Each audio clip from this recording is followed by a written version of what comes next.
This up. This up.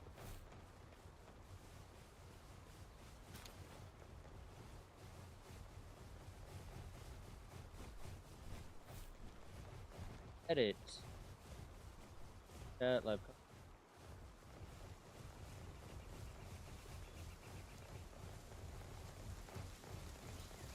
Do.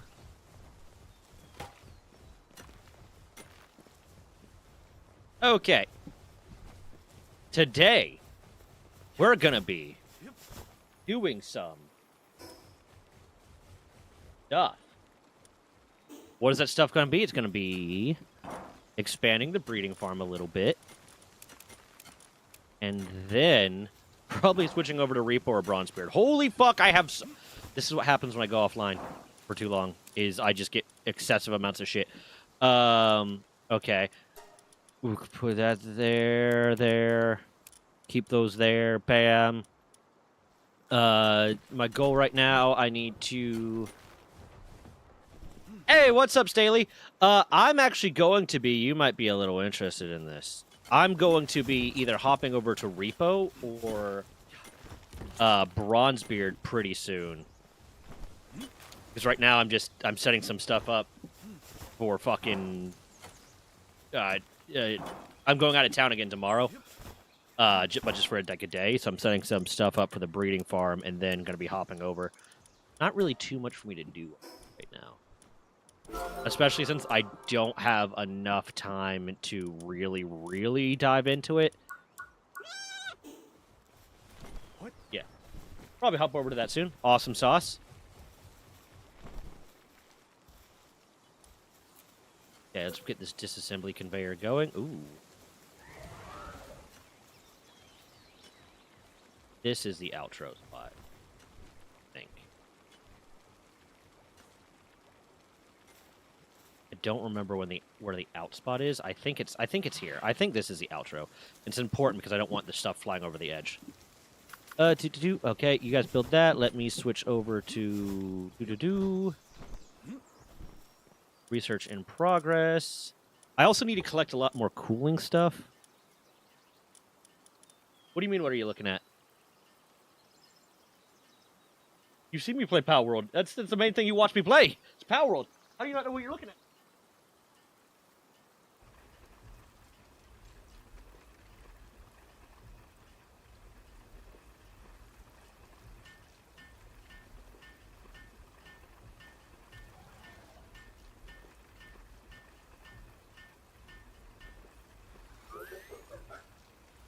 Oh, that is the PAL disassembly conveyor. So now, when I want to butcher just a metric fuck ton of PALs, I don't need to use the meat cleaver and very, like, annoyingly switch PALs out and shit. I can just put a fuck ton of them in the conveyor and problem solved. Where is my Splatterina? Also, I need to breed a lot more Splatterinas. Bam. Alpedia number.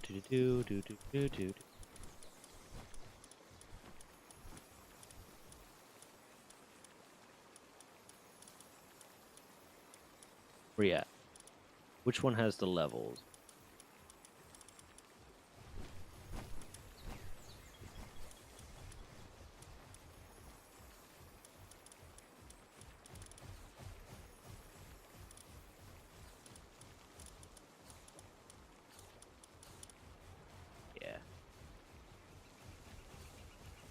Both have a number of levels, but not quite where I want them to be.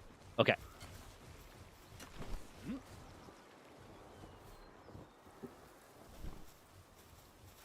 have some twisted passion butchering these poor pals. And listen, man, I don't know if you played like a lot of this, but when you get to the later levels, it gets so fucking grindy just to make any amount of progress that you gotta have your butcher game on. You gotta have your breeding and your butchering ready to go. Otherwise, they're just gonna take fucking forever to get anywhere. Oh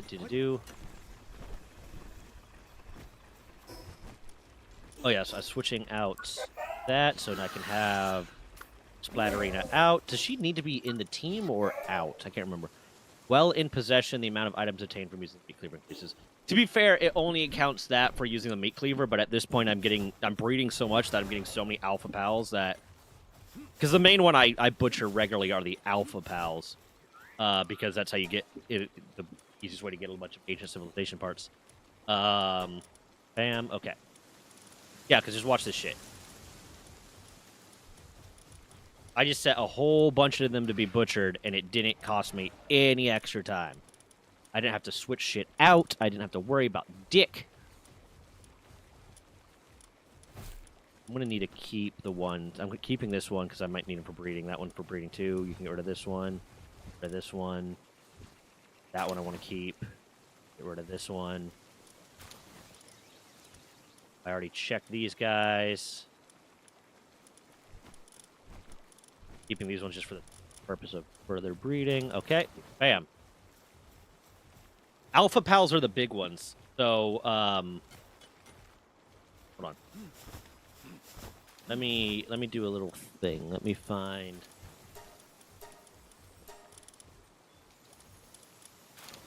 Let's see. Let me find... Do a side-by-side comparison for you real quick. I just need to find... Well, I just killed a lot of my alpha. Okay, here's what I didn't kill. Bam. Bam. So this is an Azarobe. You know, good girl Azarobe right there. That is an Alpha Azarobe. Much larger, and I believe it's their strength and their attack. Or their health and their attack is 25% higher. So they're great if you're breeding, like, if you're breeding them to be a pal that you want to keep in your base. They're kind of a pain in the ass because they take up more space, they get in shit's way, blah, blah, blah. But if you're breeding them for, like, a fighting pal, if you can choose to have an alpha pal that otherwise has all other things being equal, the alpha pal is definitely the way to go. But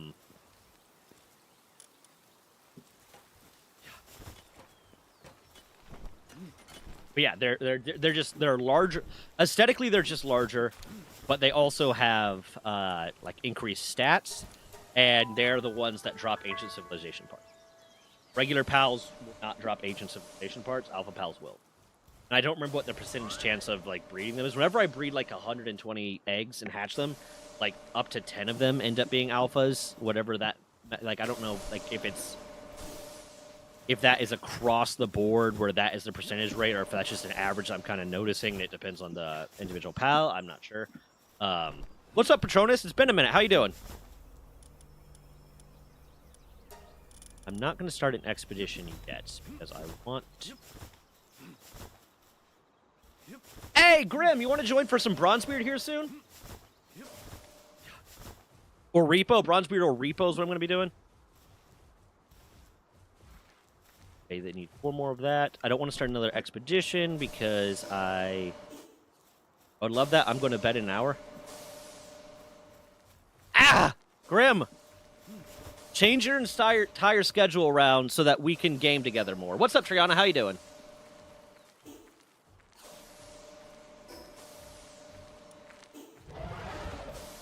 I know, that's why I'm saying change everything about your life so that we can game together just a little bit more often. I thought I was pretty clear on that. Like, everything that you know and love, alter that so that occasionally we can play games together. How about you stream on the weekends? I stream literally all day Saturday. Saturday is my D&D day. It's the only day that really works for my D&D group. But I do stream on Sunday.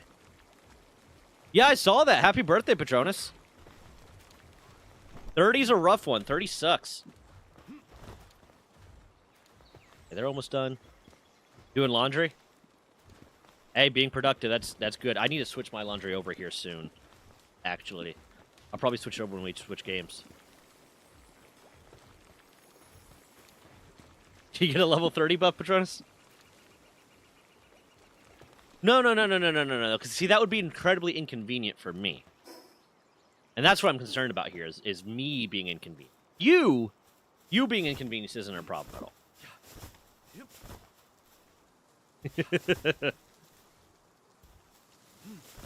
Definitely, though, for sure, if there's, like, a Saturday where, you know, the D&D gets canceled and I'm home, or,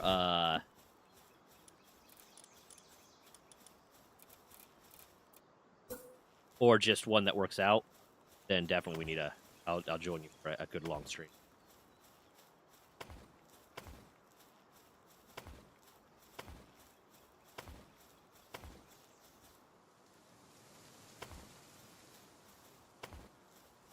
I love how this man does D&D for 14 hours. Well, usually here's the what sometimes it's like 10 hours. Like the first session I ever DM'd, the very first session I ever DM'd went for almost 10 hours. It was crazy. But I mean, yeah, I could potentially join you after it. The big problem is like with planning, because everyone's schedule is always fucking changing and shit and blah blah blah. So it becomes very hard to know when we're gonna start or when we're gonna end like ahead of time. Here's what I'm gonna do. If I don't like the way that looks, I'm gonna do this. Actually, that doesn't work either. Bam, and go over here. Because it like just now, the guy that was supposed to be DMing, because we do the I've talked about it before. We do the whole alternating DMs thing. So the guy that was supposed to be DMing this most recent session, just recently said he has to back out. So we may not have a session on this Saturday, to be fair. But two, it's going to be a clusterfuck of, okay, now we figure out who's going to be DMing it, who's going to be available, and yeah. He had some stuff come up that he had to bounce out.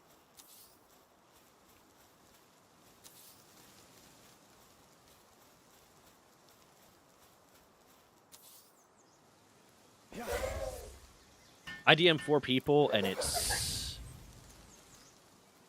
so hard to get everyone together. Like, we haven't done the main campaign for 3 weeks because people keep getting sick. Yeah, that's one of the good things about the way we have it set up. Of alternating DMs. Because what that ends up doing for us is when someone's unavailable, alternating DMs and not one solid session, not one solid campaign. Like, all of my sessions that I lead have an overarching story. So it's kind of like a campaign on the days that I'm leading it. But it's, since there's not an overarching campaign, someone missing a session isn't going to be bad. It's just they don't get to see that individual story that played out, kind of.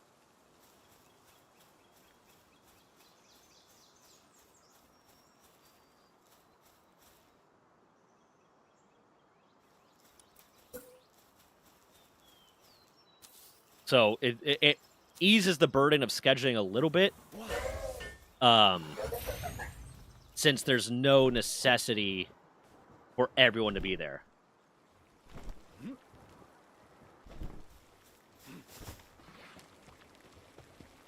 What was I doing? I have how many spots available still? None.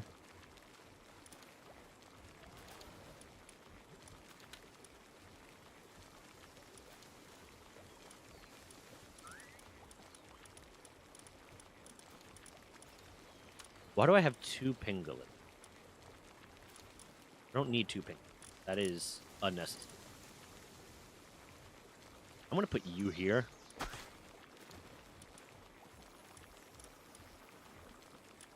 And say all you can do is handiwork.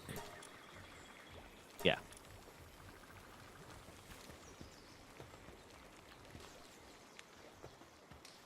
Good to join you guys on Saturday. That's Grim's thing.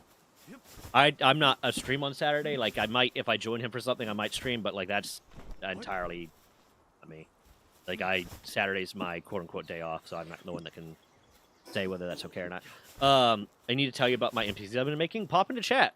Pop into center stage. I'll pull you in. Or pop into waiting room. I'll pull you in.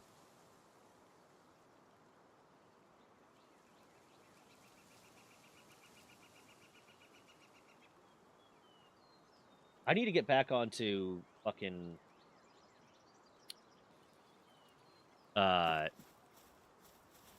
goddamn the Minecraft server.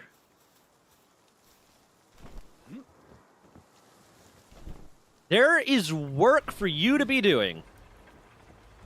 Why are you not doing it?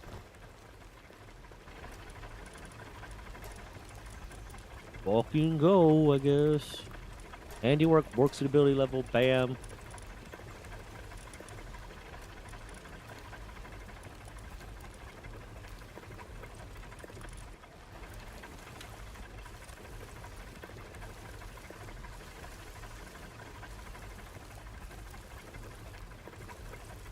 Yo, what the fuck?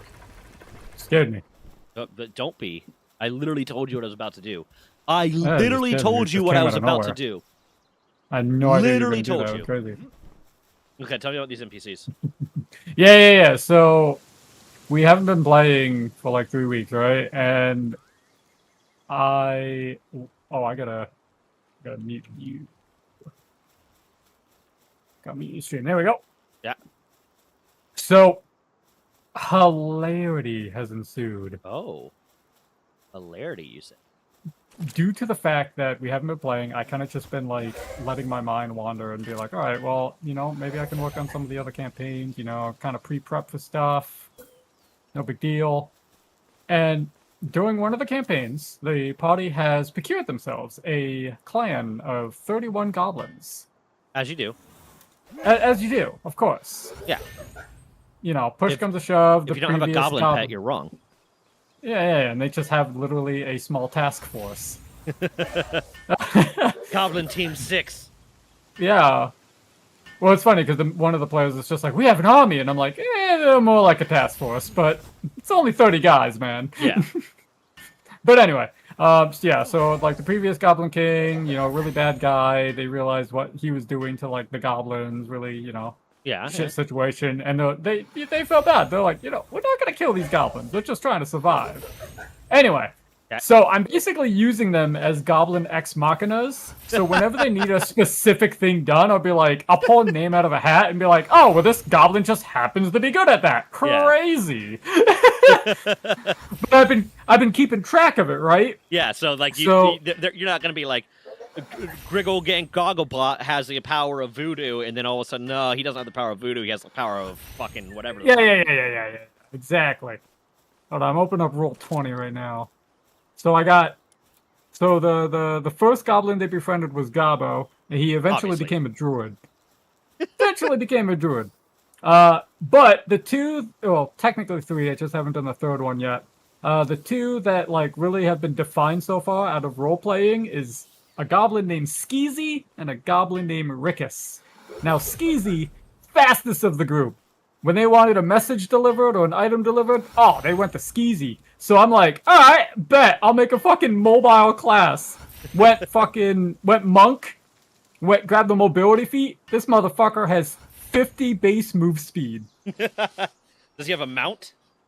He does not need a mount because he can take the dash action, bumping it up to 100, and then take a bonus dash action Every to get another 6 50. seconds, this dude is moving 150 feet. Wait, there's more. But wait, When Billy when he Mays hit- here, getting you the Skeezy Goblin mount fucking transport He- system. his feet is all he needs. He don't need no mount. Yeah. This man's a delivery He's service faster in than the and mount. of himself. Because Hell what the yeah. average mount movement speed is what, 60? Yeah, and it gets better when he hit level 4 because all these goblins are level 5 based on where they are in like the story. Yeah. I'm like, all right, well, I can get an ability score modifier on this little guy or another feat. Yeah, fuck it, I'll grab another feat. So I grabbed Strixhaven Initiate, which allows me to grab 2 cantrips from a caster class, and a first level spell that I can Did cast you give once. him like Misty Step or something? I gave him Long Strider, giving him 1 hour long, 10 additional movement. So he's at 60 base movement speed for an extra hour. So that's 180 movement yeah. speed every 6 seconds. Jesus Christ. And Okay, wait, hold on. there's other. I got to do some math real quick. Give me a second. I'm gonna. It gets better. It gets better. There's a goblin in the group that can cast haste. Okay, how much faster does it doubling- make him? It doubles your move speed. Okay, so he's got So 360. it'll How be long does haste 100. last? Haste lasts, I think, a minute. Okay, Let so me- let me double I'm not check. going to count that for his mile per hour. I'm going to take as 180 Yeah. for his mile per hour. That's 6 seconds. Oh, so there's 60 minutes in an hour, and then 60 seconds in a minute. Then you divide that by 6, so there's 600 rounds of action in an hour. He is Yeah, moving 1 minute. 180 feet per 6 seconds.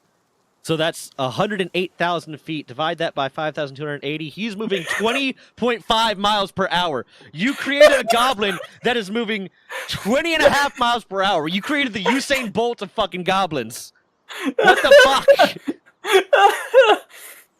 And the funny thing is, because he's a monk, like he's the 2024 monk, so Yeah. like in combat, because I allow free use, so like I can like pull out a potion with a free use and then like use an action if I need to. So Yeah. like he can forego some movement if he wants to like give a potion or something. But the cantrips I chose was Druidcraft, which is just a little flavor stuff, basically creating puff of wind when he like runs and shit. Yeah. But It's more, he I've doesn't also need got- to do that, but it makes him feel good. It's the Yeah. racing stripe on the car kind of thing. It doesn't make you faster, Yeah, but it makes yeah. you feel faster. But I also grabbed Spare the Dying. So this is man is a Usain Bolt medic. If a party member goes down, he's running over to them and basically stabilizing him and be like, all right, on to the next one. See ya. I would almost rule, like, if I were you, and obviously this is your character, so you can do whatever the fuck you want, I would almost rule, if he's moving that fast, he is moving fast enough to counteract attacks of opportunity. Because someone is Well, not that's going to be the able to thing. fucking react to him. He's But moving that's too the fast. thing. So monks, they have it in their kit at level 3 that if you take the dash action, you can spend a focus point to also get disengage. So he doesn't even have to worry about attacks of opportunity. No, not at all. He doesn't have to worry about, because disengage only accounts when you're exiting combat. But if you're No, entering... it's for that turn. Oh, so it's even if you're passing someone into someone's Oh, range of yeah. combat. Disengage counts Correct. for that? Oh, I thought it was only for exiting combat. No, it's only for that turn. Like it's for till the end of your turn, you can disengage, run in and out from enemies, not have to worry about it.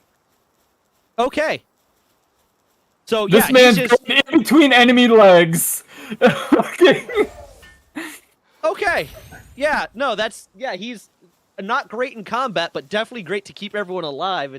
I've joked Well- with our head DM of what happens if he gives us a fight, because right now we have 2 clerics depending on how because I told you about my divorce lock, right? Yes. So now we technically, depending on how I roll after a particular long rest, I have a cleric. And to be fair, my cleric's more spec for buffing and dealing either buffing my allies or dealing massive amounts of damage. He has Healing Word and Spare the Dying. Those are his only healing spells. Sure. Oh yeah, that reminds me. Yeah. Continue. But I've asked my head DM. Hold on. Yep. 4, 5, 6, 10, 11, 12, 13. Okay, I need to do more. But I've asked the head DM, like, hey, what would happen if we ended up just having, because we also have a paladin, if we just ended up having so much healing that we drug a fight on for like 100 rounds of combat, would you just rule that, like, it's like a heavyweight fight, you know, most of those end because someone gets gassed. It'd be exhaustion. Yeah, at that would you point, could you rule that we just, you know, did human hunting tactics to those guys and killed them through exhaustion? Like they're just so tired of kicking our ass that they pass out and die. Like could you? And you got the perfect thing for that, because you just have this little goblin just speeding around, fucking. Yeah. So for those in chat, just to clarify, the 2024 rules for disengage action is if you take the disengage action, your movement does not provoke opportunity attacks, so therefore they can use their reaction to attack you for the rest of the current turn. So yeah, I literally can dodge in and out of attacks, being like, oh, that guy dropped an item because, you know, one of the other goblins caused him to disarm. Excuse me a second, I'm just gonna take this. See ya. It's just like, it's the most stupidest shit ever, and I fucking love it. But on top of that, I chose the 2024 Warrior of the Shadow for the monk subclass, and so that adds like a couple extra flavor stuff in there, which is really neat. One thing that I probably won't use a whole lot of, because again, I have just an insane amount of movement speed that I get just by using my my bonus actions and dashes, but at some point I will be able to use a bonus action to teleport up to 60 feet away within dim light or darkness. That's which one is that? Misty? No, that's yeah. A shadow step. Because you also For give the a Misty level Step. 6. Well, it used to be Misty Step, but they basically just flavored it Shadow Step for like the new core book. But Misty Step still exists, so you can give him both. It does. Level 3 gives Shadow Arts, which is like 3 different things. He gets the Minor Illusion spell as a cantrip. He gains Dark Vision, and these are goblins. They already have Dark Vision. Now he has extra Dark Vision. Yes, the caveat to this is you gain Dark Vision within a range of 60 feet. If you already have Dark Vision, its range is increased by 60 feet. Wow. So this man's running in the dead of night. Oh, and he can also... Just coming out slicing people's tendons and shit. He can use a focus point to also cast darkness, so he can smoke bomb himself. I'm still upset that they got rid of cold shots. Like, I don't get why. I like cold shots. That was just a completely separate thing. So he can be sneaky. Yes. Yes, he has plus Stealth. 8 to his stealth, and he has plus 8 to his acrobatics. Give Because him I one of rolled the many so shape-shifting abilities and just have him turn himself into a little spider. Oh, I was thinking one of the goblins was going to be a shapeshifter. Like, it was going to be like a partial shapeshifter. So, like, he got cursed, so, like, basically he can't fully form into creatures, but, like, his arm and, like, back would, like, shift. Yeah. But I haven't fleshed him out yet. But, so, the other character, Rickus, is also a hilarity. He is the best thief in the goblin crew. Okay. And I was looking in, obviously, rogue class, Yeah. like the bread and butter for sleight of hand. Yeah. Just to spoil, his sleight of hand is a plus 14. Jesus Christ, you can't fail rolls. And so he has the feat called Quick Fingered, which gives him proficiency in sleight of hand. And if he already has proficiency in it, you add double your proficiency bonus to the check. Yeah. This is not expertise, mind you. This is not expertise because of the wording. Because of the rogue's second level expertise class feature, I took expertise in sleight of hand. So he's gaining double the proficiency bonus. So right now he gets a 3, so he gets 3 from the proficiency, 3 from the double, and then 3 for the expertise. So effectively, he could look you straight in the eyes, tell you, And I am pickpocket, yes. pickpocketing you, and you won't even notice it happening. Oh, best part. The additional effect to Quick Fingered is I can use that dexterity sleight of hand check as a bonus action.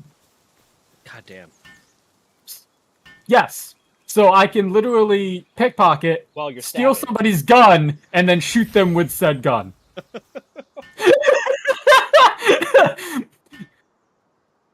Right. Is the gun in his hand? No, it's in his holster. Not anymore. Just fucking with people in the middle of fights. You could play him like Aang in Avatar, where he doesn't even do any damage. He just fucks with you he's fucking Bugs Bunny, just fucking with the that's coyote, the thing. or fucking with Because because of expertise, I grabbed expertise in deception as well. So if by some miracle I do get caught, I can roll deception and be like, I didn't do it. It wasn't me. Oh. Like, oh yeah, Yeah. no, that wouldn't make sense. That wouldn't make sense. And then, at worst case scenario, if you somehow fail that, you just run away real fast. Wait, no, that's the different one. That's a different one. That's Rick. That's the other one. He grabs him and carries him away real fast. So he does have a, in quotations, magic item as well that he pickpocket off one of the players. So one of the players bought magnetic gloves to steal gold because they were specialized magnet gloves to like that break physics and can somehow listen. I get it that this is a magical fantasy world, but physics fucking matters. Magic. Magic. Yeah, magic. Wizard did it. No, so basically when using these gloves, you have advantage when trying to pickpocket gold. Yeah. So he has advantage to looting, essentially. Damn. Or anything that's made of gold, he has advantage of pickpocketing. So like amulets, rings, anything like that. He has a +11 stealth, that sweet, sweet +10 deception I was talking about, and to top it all off, +8 to acrobatics, because why not? The rogue gets 3 proficiencies he chooses at level 1. Yeah. You can just It's jump around real ridiculous. fast. He literally is just kind of Bugs Bunny. Really? You want to know what my favorite spells that I did not know existed until I made a cleric was? Ooh. Pass Without a Trace and Scarlet Dawn. Oh, Pass Without Trace is so good. Pass Without a Trace basically like saved the fight for at least me in the last session that we had. Yeah, it's a free fucking +10. You kidding me? Yeah. And like I was using it super tricksy because I said I always play my characters tricksy. That's like I realize that I can meta and max out damage output and shit like that, but that's not how I like to play. I like to play tricksy. Mhm. I want to do something clever and stupid, and yeah, I might not have spec'd in a way that allows me to do massive amounts of damage in one hit, but I can do something really sneaky and clever and maybe win the fight in a different way and blah blah blah. That's how I play D&D. Yeah. Yeah, 100%. I love that. Yeah. So, but I did take Scarlet Dawn because when I saw it, I was like, I can drop a fucking laser nuke from space on everyone. Fucking yes, obviously. And the background for my character, like, it would make sense that he would also be like someone that does massive amounts of damage. It makes sense that would Sure. be kind of his thing. So what? Okay, so a few things happened in this last session that I was like, this is fun for me. I'm really enjoying this. One, because he is. I think I told you about the character that I made before that was a warlock, but was pretending to be the cleric to a god that he made up. Oh, yes, yes. I do Yeah. remember this. We were playing Reaper at the time. Yeah, so this guy was raised in the cult that that guy formed. Because in my last campaign, the one that I left because the guy turned out to be a sexual predator, in that campaign, he had successfully formed a cult. He had gotten like 100+ civilians to believe in his message and so I'm extending his story in this campaign in ways that because like I said, like my sessions all have an overarching plot, and let me check to see who's in the chat right now. Okay, good. The overarching plot is basically the organization that they keep fighting, the Atypical Architects. In my sessions, I made up a group called the Atypical Architects, the HOA, asshole, a bunch of different stuff. Yeah. All right. Yeah, the HOA is the something obstructing assimilation, but when I said it, I just said HOA. So until someone asked, and no one was asking, because 3 of the people in the campaign were homeowners. So they know what an HOA is. So once I said HOA and I played off the head of the HOA as a super Karen-like character, that's where they left it. No one asked. But if they'd asked, I would have explained that it's the this against assimilation, and they could have asked more questions, and I would have dropped the fact that this is an organization that specifically tries to hunt parasitic infections, ghost infections, anything that could infect and take over a town. Because they're fucking, what are they called? Not Ghostbusters, but they're basically fucking monster hunters. Kinda. They very specifically try to establish rules and guidelines and procedures. They're kind of like the SCP Foundation. Okay. Yeah. For stopping parasitic infestations and stuff like that. Because what the Atypical Architects is about, let me double check. Okay, what the Atypical Architects is specifically about is they are finding ways to take over towns using monsters, using genetically engineered monsters, using ghost infestations, using demonic possession, and shit like that. That sounds familiar. Yeah, because ultimately the goal of the Atypical Architects is in support of the cult of Kimla, which Kimla is the made-up god that my previous character was just him. So they are effectively trying to take over towns that are designed to worship Kimla, because he was having enough trouble spreading his message to people that already had gods.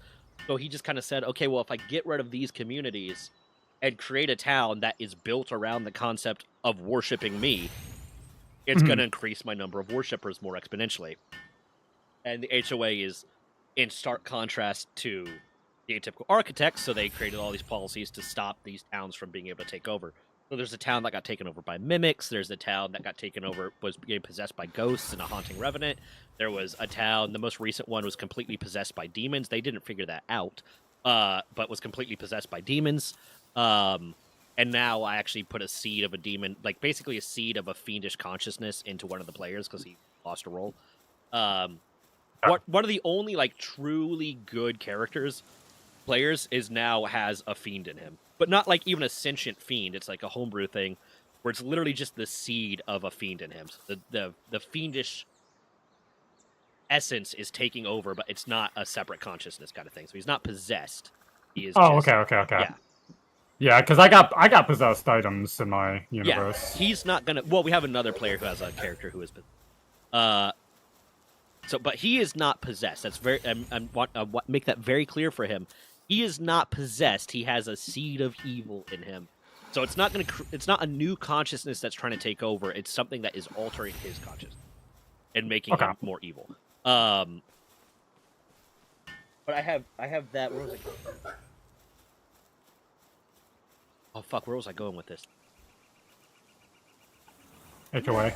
Yeah, I have the HOA. And that's all just feeding into the Cult of Kimla, trying to get that. Oh yeah, so my one character, my cleric character, who's half cleric, half warlock, he grew up in the cult, basically. That's his whole backstory. He grew up in the cult. He's a member of the cult. He believes in Kimla. He's just a little shitty edgelord when he's a warlock, and he's, a very devoted follower of Kimla. So like the first day, the first at the start of the session, the DM rolled, because the DM rolls whether or not I'm going to be a warlock or a cleric that day. The DM rolled that I was a warlock. We have another character who has another player who has a character that's a big titty vampire. A big titty Asian goth vampire. So obviously my fucking edgelord character warlock that I rolled was fucking obsessed. And I told Logan beforehand, I'm like, listen, I'm playing. I warned you all ahead of time. I'm playing this character as when he's a warlock, he's just the worst edgelordy teenage boy you have ever met. Oh no! So if he's a warlock, he is going to be fucking obsessed with your character. He's going to be a pain in the ass. He's going to be, like, he's not going to leave them alone. And he is going to try to tell you, because the character is half Japanese, half Chinese, and its origins. He is going to try to tell you about Asian culture because he watches anime and he wants to make sure you understand your own culture. No! He's going to be the worst piece of shit imaginable. So I played him like that when he first came out, but then the next day, after the first long rest, he rolled cleric. So his first interaction is like, okay, you all wake up. DM tells me you rolled cleric. I wake up like, it's a beautiful morning in the Lord's universe. How is everyone doing? Are you okay? Would you guys like me to fix you some breakfast? And one of the guys is like, you're acting different. What could you possibly mean by that? It's like, you're acting better than you were yesterday. It's like, well, we all have bad days. Just, like that. 4, 5, 6, 7, 8, 9, 10, 11. Just doing that whole thing. And then,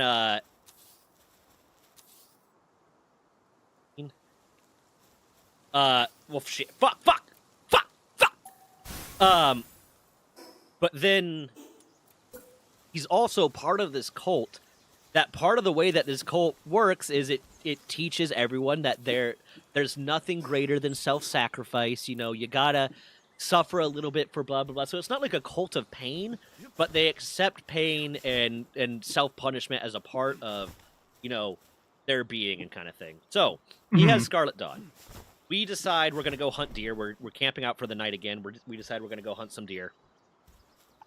We have one character that's decked out in a kobold, that's decked out in armor and shit, and directly says, I'm not going to do this stealthy. I'm going to, if we're hunting the deer, because we try to hunt them, they ran off into the forest.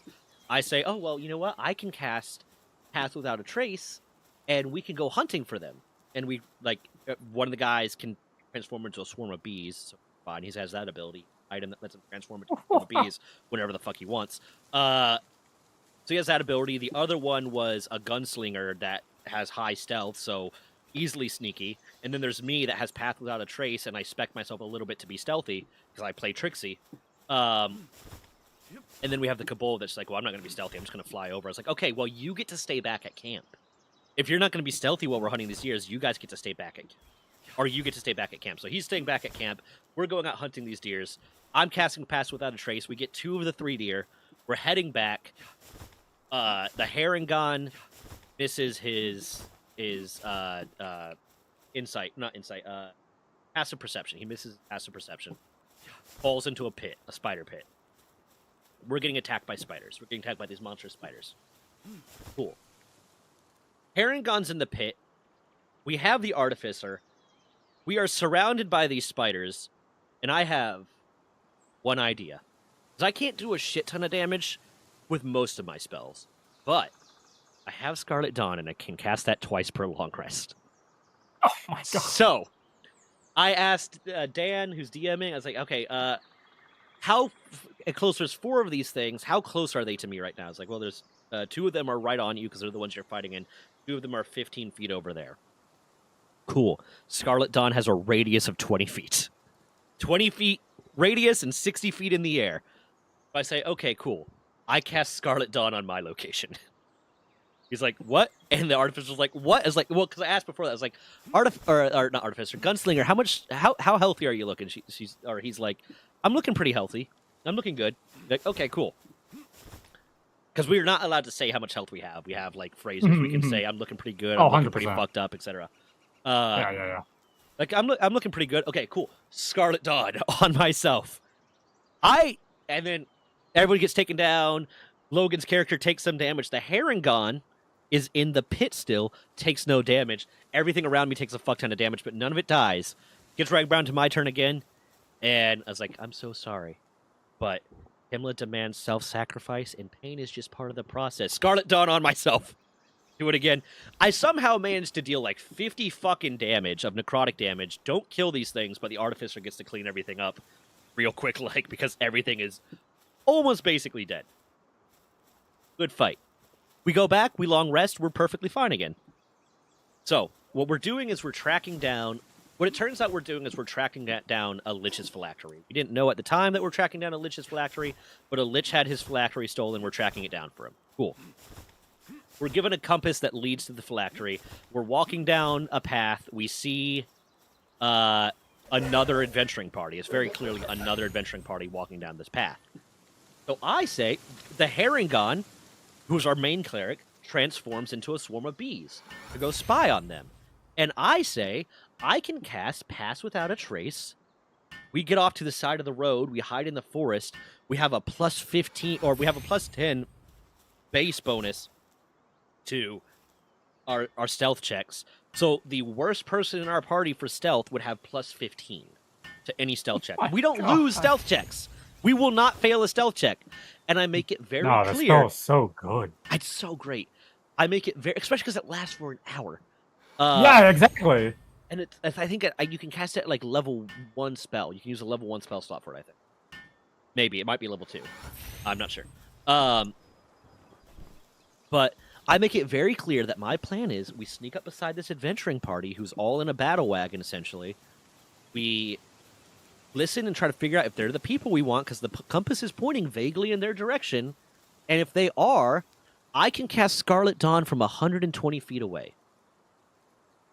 So, we can easily get 2 hits of a potential 40 necrotic damage done to them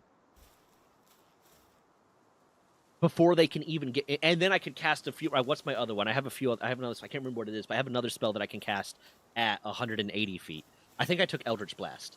I think I took Eldritch Blast as a cantrip. Like, one of my... Because I have Acolyte as my background. I might have taken Eldritch Blast. I was like, I can get a lot of fucking damage done to these guys really quickly. Everyone agrees with this plan, except for the Kobold says he's just going to walk straight down right up to them and try to talk to them about it. Don't fucking do that. That's a bad idea. Not only does he walk straight up to them, he lets them know. It's like, hey, we're just looking for this this special gem that we were hired by this old wizard to get. Oh my god. Obviously, they're the adventuring party that fucking stole it from him in the first place. So they immediately gained an attack. The DM realizes obviously what I'm going to do. So he positions it so that, okay, the cleric turns back from a swarm of bees. He's now a Harengon again. He's getting attacked by 2. The kobold's getting attacked by 2, but they're positioned in such a way that I cannot hit the entire enemy party without also hitting my allies. So I have to take down 2 of them, blah, blah, blah. But it was my first time ever playing cleric, and I played it really well because I stayed 120 feet away from them the whole time, casting Eldritch Blast, just doing a fuck ton of damage to them. They had no idea where I was. When it came time that, you know, the kobold went down and because I think he plays a kobold barbarian, the kobold went down and our Harengon went down. Our gunslinger was still taking pot shots at them, but they hadn't figured out where he was. They hadn't figured out where I was. I cast a mirror image. I have it go forward. I get up. I still have one use of. I do still have one use of Scarlet Dawn left. The kobold was not down yet, and I just look at Stack and or he went down by the time I got within the range that I wanted to be in with my mirror image. Okay. And I say, Stack, I'm so sorry, because I wanted I wanted my mirror image to be in enough range to bring him back if he died during my Scarlet Dawn. So I say, Stack, I'm so sorry. He's like, you're gonna kill me. I was like, I'm not gonna kill you, but you are gonna have to make a death saving throw. But before I can even cast Scarlet Dawn, but now everyone, because Harengon is down, and all 4 of the enemies are surrounding him, fighting him. He goes down in the next round of combat before I can cast Scarlet Dawn. Said, Stack, I'm really, really sorry, but don't worry, I'm going to fix this for you. I use up one of this death saving throw, I cast Scarlet Dawn on them. Bam. Next turn, spare the dying on him, healing words on our cleric so he can get up and revive people, start healing people. And effectively, it ends up getting played out. We end up getting explained that the main reason we did so well during that fight, because we got our ass kicked, but we still won, was because we were doing so much consistent damage that the cleric was wasting every single one of his turns and spell slots just keeping his guys alive. The enemy cleric was just spending every spell slot keeping his guys alive. But it turned into one of those fights where it was like I was out of every single spell slot I could possibly have. I had one usage of invisibility, and their enemy kobold was just coming out of the forest, stabbing me in the back, killing me, knocking me down. I'd have to get revived, and then whatnot. So the moment I get revived, I cast invisibility on myself. I'm fucking off. There's nothing I can do left for the party. We eventually managed to get down, but it's like this whole clusterfuck of just insanity fighting another adventuring party. And then Stack got upset because there's 4 of us, 4 enemies. I went to loot the enemy cleric because that's the one that the compass was pointing towards having the thing on it, so I wanted to make sure we got that. Everyone else split up to loot. Stack, who had gone down... By the end of it, I was going down every turn, but I was getting brought back and doing something. But he had gone down like 4 or 5 times during the hardest part of combat. Looted the Barbarian. Barbarian doesn't have shit on him. Yeah, he got 2 axes and like some bullshit. So I was like, well, I guess I didn't get fucking shit. Like, yeah, well... I got a lot. I got a wand of magic missile. I got a bunch of shit. I don't even remember everything. It was great though. Yeah. That's all to say. I was really proud of how I played my cleric. Because I played a tricky as fuck cleric.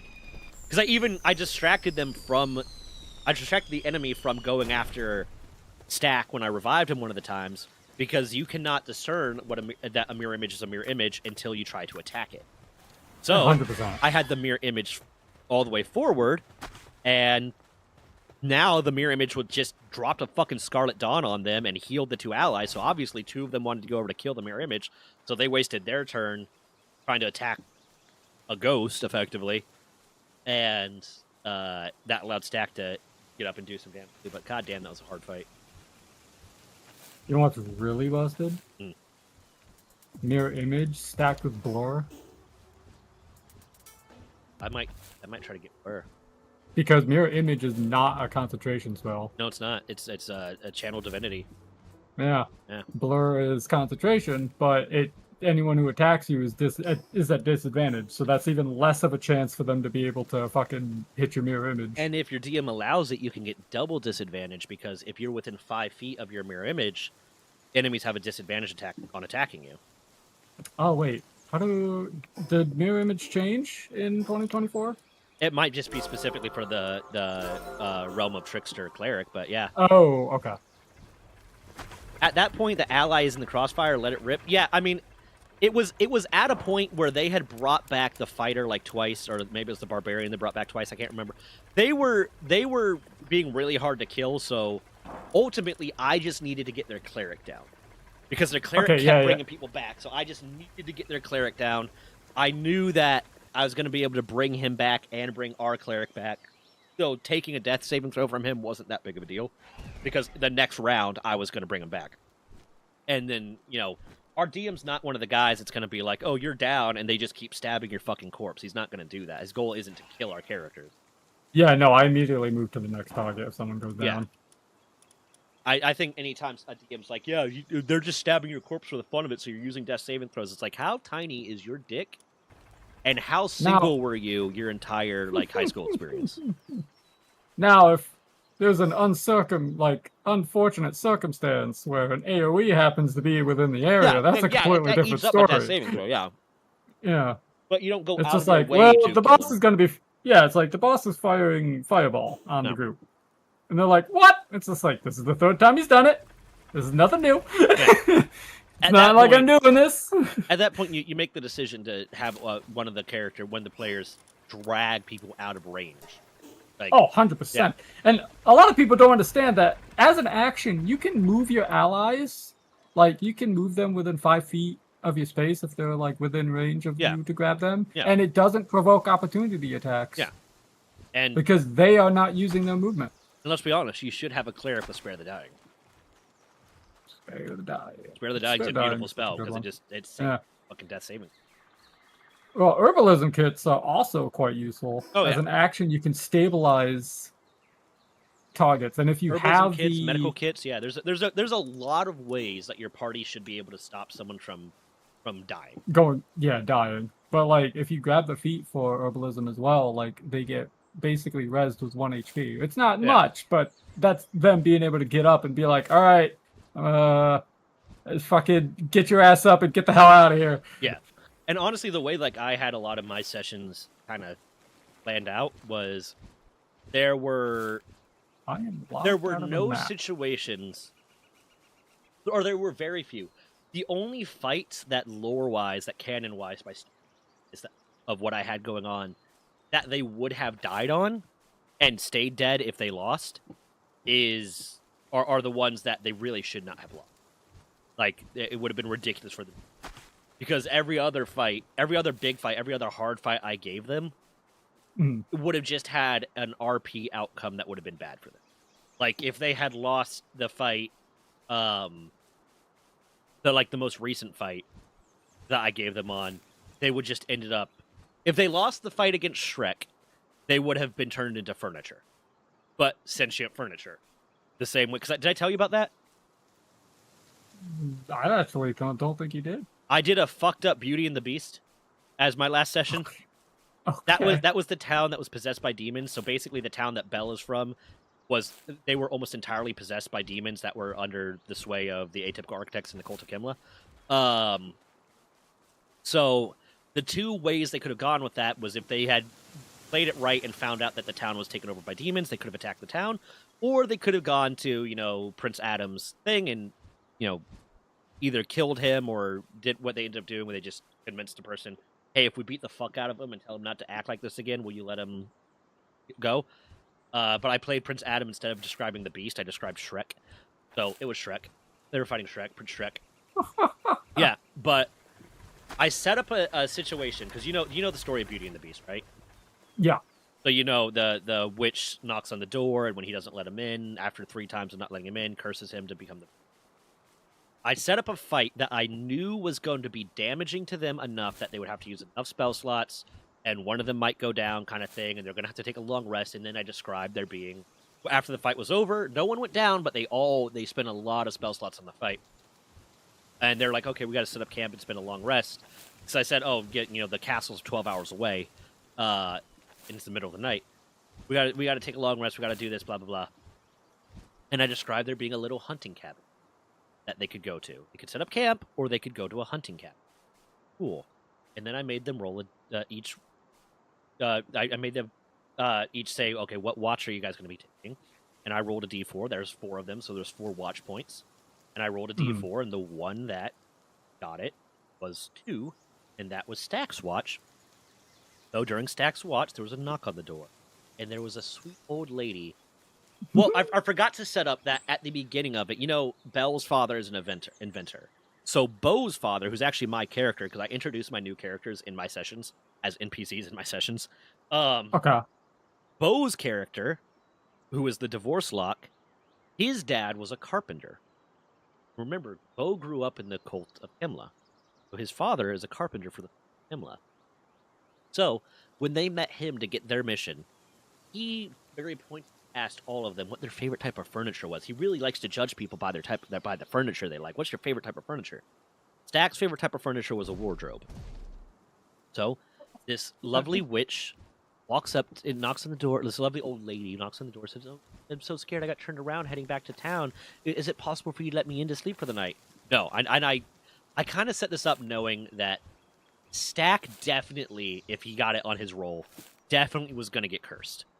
Dan, maybe. Dan was probably going to get cursed. Logan might not. Tyler might not. So there's a 50-50 chance of someone getting cursed. Stack 100% was going to if he got it. Dan probably was. And luckily Stack was the one that rolled it because I really wanted this to happen. It wasn't going to make it happen, but if it happened, it happened. So Stack's like, "No, I'm not gonna let you in." Like, please, it's so cold outside. Well, how'd you get lost? Like, "Oh, I don't know. I just got turned around. It's so dark. Please let me in." No, it slams the door in her face. I said, "Okay. You guys go back to bed?" "Yeah, go back to bed." Cool. They wake up in the morning. I said, nothing else happens this night. They wake up in the morning, and I ask everyone what their passive perception is, and everyone gets a pretty decent passive. Everyone has a pretty decent passive perception except for Tyler. And I'm like, "Okay, so you guys notice that?" I tell the other two, you guys notice that Dan and Logan, that there is a wardrobe in this room that wasn't there before, and it seems to be moving around a little bit. And Stack's like, "What do you notice?" "You notice that Dan and Logan are just kind of staring at you funny." He's like, "Why?" He's like, and this whole long back and forth of what's going on, and them once they see the wardrobe moving, they're threatening the wardrobe and blah blah blah, and they figure out that Stack has been transformed into a wardrobe. Stack has been transformed into a wardrobe.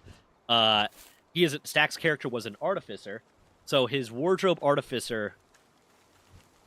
I ruled that he doesn't have any fingers, so he fails anything that would require a level of manual dexterity or a sleight of hand check. He just immediately rules that. Can he at least open his doors? He can open his doors. He can use the clothes hangers as his hands. The clothes hangers are his arms, and he still has access to all of his tools that he had. He can still use basically every action, but his movement speed was lowered to 10. But then the fact that both Dan and Alex had... That's right, because Logan wasn't there. Alex was there. Dan and Alex both had carpentry proficiency and carpenter's tools, so they made him wheels. So I ruled, okay, your movement speed, you can either be pulled by them and your movement speed is their movement speed, or you can use your hands to help you move, your little curtain rods to help you move with the thing, and now your movement speed is 20. You double your movement. They get to the beast's castle. They meet all the other furniture. I sang a version of Be Our Guest that is something along the lines of, "Please stay, eat some food, don't fucking leave. We're so fucking lonely, please don't go." Something like that. And they go through that, and they're trying to they're like, "Oh, we got another piece of furniture. Oh, we'll show you where you're supposed to go," because they think it's just another cursed servant. And long back and forth, I did not want to kill them, so I played it nicer than I intended to, because they'd already had one hard fight. Basically, if they had not... Originally, what I was planning was if they had not agreed to this, they were going to have to fight, like, an entire castle's worth of animated armor and animated... a menagerie of fucking They would have gotten fucked up. Shit. They would have got fucked up. I was like, you know what? This first fight was already hard enough for them. I don't want to make this too hard, so I just kind of role-played it like, okay, fine. He doesn't have to go to the servants' quarters and blah, blah, blah. But we can't really serve you food, so is there anything you would like, instead of fooding, like a polishing or something? And he's like, well, I could use a good lacquering. He's an artificer that works with flamethrowers. Oh, no. And he just asked to be lacquered up. So later, he gets brought up future, I'm skipping a lot of stuff because it's not important. He gets brought up to. He decides he wants to help investigate this cursed vegetable that is keeping the beast cursed, but it's Shrek, so it's a cursed onion. And I describe as when the last layer of the onion peels, I shall be cursed to this forever, and blah blah blah. Just for the Shrek joke. And he, for some reason, decides that he wants to threaten Shrek by igniting his flamethrower. But he is lacquered up. He doesn't have manual dexterity, so he turns the pilot light on his flamethrower and sets himself on fire. Oh no. Yeah, so I made him roll like I made him roll like a d4 to determine the amount of rounds of damage that he's going to be taking and all this different shit. It was chaos. There's more to it, but I'm kind of forgetting it. But yeah, it was this whole beautiful chaotic experience of me turning someone into furniture. But what? Okay, so that's all to say. If that was leading back to the fact that I try to make it so that the storyline wise, for the most part, during the big hard fights, if they die, they won't die, because the enemy does not want to kill them. Right. Because again, the goal of the Atypical Architects is to convert as many people as possible. So if they had died in the Beast's house, if they had died in the castle, they would have just all been turned into furniture. And I would have had the next session would be them breaking the that I hosted, but they would temporarily all be furniture. If they had chosen to attack the village and they had died there, they all would have had seeds of evil put into them, kind of thing. If in the Mimic House, if they had fought that, they all would have been basically brought into the Dark God and possessed a little bit, kind of thing. I always work in a way that storyline wise, I won't have to kill their character. Right. Kind of thing. But because I don't want to. I mean, there's gonna be, if a fight goes particularly poorly, especially if they're making bad decisions, they're gonna die. But if it's just they lost a fight, then I'm gonna try to work in a way that I don't have to kill their characters, depending on how they play them. It'd been very much like if they had gone to in the Mimic fight that I gave them, in fighting a village. If they had gone to that fight, lost, gotten taken to the Dark God's realm, and then refused the Dark God, try to fight back against the Dark God's going to kill them. That's basically they're getting a moment where they can decide to accept whatever punishment I'm going to give them, or kill their character, kind of thing. And the punishments aren't going to be horrible, and I don't make my fights particularly hard. My fights are generally a lot easier than everyone else's fights. But they're I give them a moment of, instead of dying, I work in a moment of, if they would have died, they can basically choose to accept this punishment instead of dying. Which I think is fair. Yeah, that's fair. Yeah. Okay, but do you have more goblins? Because I kind of interrupted you. No, you're fine. Let me respond to chat real quick.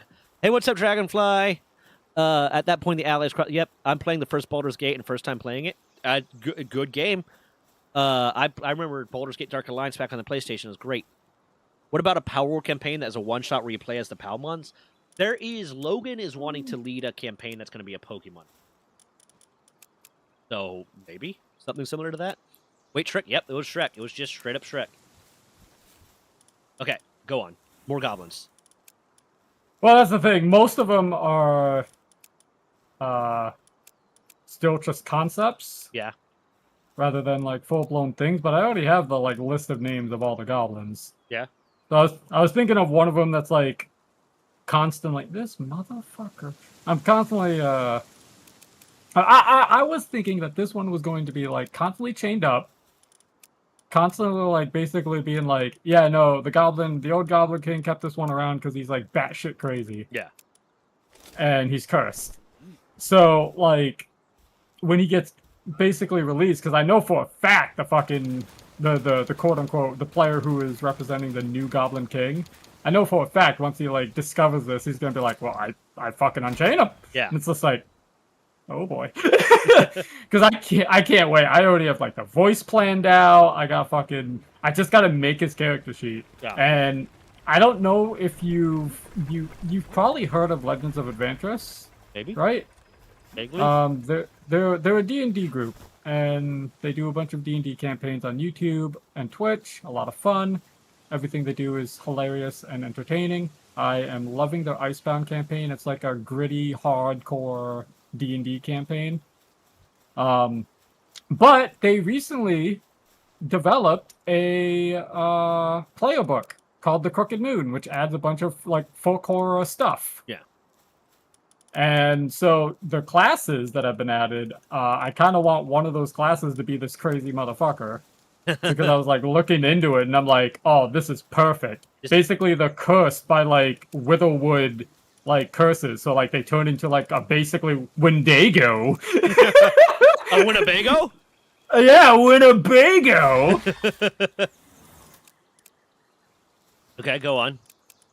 Describe his character. What does he do? Hold on. I'm playing Monster Hunter in the moment. Oh, I forgot. So two things I want to add just from my previous one. One of the characters managed to befriend the Divorce Lock's mom, or stepmom, who was a fiend. So I gave him a Warlock cantrip, but they broke the curse. Stack broke the curse on being a wardrobe. So I gave him a very specific ability where he could communicate with animated objects, like not like just vaguely, like he can talk to them. Okay. He can telepathically communicate and understand and try to intellectualize with animated objects because he spent enough time as one that can understand. That's very funny. Yeah. Okay, go on. Sorry. No, that's fucking hilarious. Yeah, I love it. And he changed characters. He made a new character. I'm like, I wanted to see how you did that. I wanted to see what you did with that. It's like, come on, man, that's lame. In the same campaign. What's again? We since we do the rotating DMs thing, and we're basically all interdimensional mercenaries. We're free to change our characters whenever we want. It's just any new a new character spawns in as one level lower than the average level of everyone, kind of thing. Oh, okay. Yeah. So like, I have 3 characters because I played my halfling chef, but I wasn't enjoying playing him because like, kind of became the butt of the jokes. And then I had my ranger, and as halflings do, honestly. Well, it was because of the way I played him too. It got frustrating for me because I was like, okay, I was hoping people would work in the fact that he is just a chef that only cares about cooking, and everything he asks for is cooking related, and work in like something like, oh, the quest reward for this. Like, I would always negotiate for like, I want your secret recipes or your secret ingredients or something like blah blah blah, and that they would work in like, I don't know, a custom item. Like, oh, we have this special item that does this and it makes cooking better. No, it was just always, he just kind of got shat on a lot. It's like, okay, I'm not really enjoying playing this because my RP's being shat on and I'm getting nothing from it. I hate that so much. Yeah. So I made my ranger, but I like playing casters because, again, I like to play Trixie, but I like to play Trixie with very, like, unique ways. So having access to spells that can do stuff is better. Yeah, because, like, unfortunately, like, as awesome as, like, some illusion spells are and whatnot, it's just, like, they can only do so much in combat. Yeah. But there's it's like at some point you're going to need some big boom kind of a spell. But Mage Hand is great for Trixie. Oh, Mage Hand is wonderful. I love Mage Hand. Especially if you're a rogue. Yeah. My halfling chef was an arcane trickster rogue. But yeah, so then I made my ranger, but I was kind of missing playing a caster because I enjoy playing casters, so I made my divorce. And I might introduce an extra character. It might just be one of my ongoing NPCs of the Divorce Lock's stepbrother, who is a half fiend, half celestial. Huh. Yeah. I had a homebrew species for it. Yeah, so no, he made a new character, and it was like, I was like, God damn it, I wanted to see you talk to furniture. Yeah, right? Yeah. That's such an interesting concept. Like, how would you, even as a DM, like, how would you, like, plan for that? Being like, yeah, this chair's just like, I hate people sitting on me, they fart on me all the time. I mean, if you're trying to, gather information, the 100%. The furniture hears everything. If it's if it's an animated object, they might be able to convince the animated object to betray the owner somehow, because now you're communicating with it on an intellectual level. I mean, I would have, for my own campaigns, I would have specifically worked in situations where that ability would come into place, kind of thing. Like, I like when DMs do that, where they take all the backstory and the specific nuances of the players And one, you have to counter them to an extent, because if you know a player has overpowering every encounter you have to work in situations that they can't do that as much. But don't do it in a way that's like just nullifying everything they are. But also, like, you should work in ways where the player's specific abilities or styles of playing come to an advantage, I think. Right. They just have to notice it. So I would have worked in stuff where it was like, oh yeah, no, that there's furniture here and there's animated furniture here. Well, they might have been able to gather information or something, or convince the animated objects to, help them out, or maybe this is the evil overlord's favorite chair, and the chair ends up, binding him to the chair, kind of thing. I don't know. I have seen many kings. Yeah, but this one's the worst. Basically, yeah. But no, that's upsetting because now he's not playing that character anymore. But more goblin. Give us more goblin. Come on. Fucking failed the mission again. You owe us more goblin. It's not giving me the indication I'm supposed to capture these motherfuckers. Are you playing? I'm playing Monster Hunter Wilds. Ah. That's okay. I'm gonna save an exit anyway.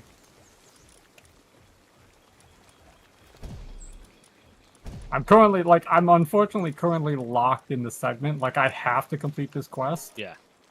And otherwise I can't, like, return to exploring or anything like that. I'm, like, trapped in the fucking base hub. Yo, it's awful. I'm like, why was this a game design? What the hell? Yeah. Alright, give me 1 second. Oracle and Sirius. Artisan and Sirius. Artisan, Sirius, Remarkable.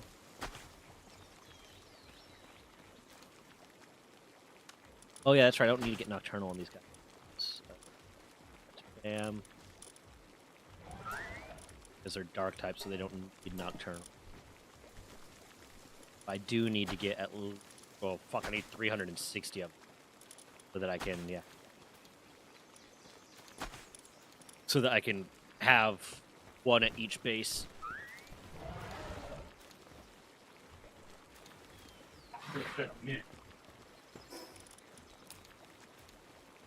I should have said a minute. So, 3 goblins.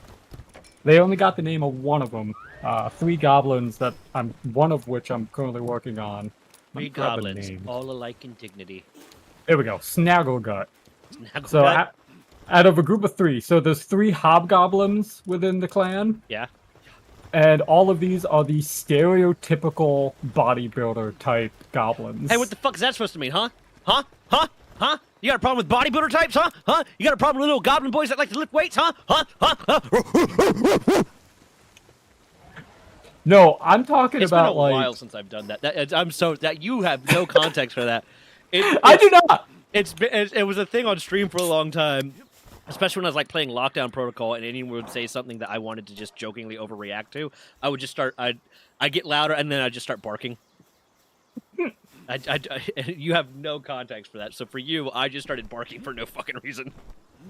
Hey, sometimes you just gotta bark. You gotta bark.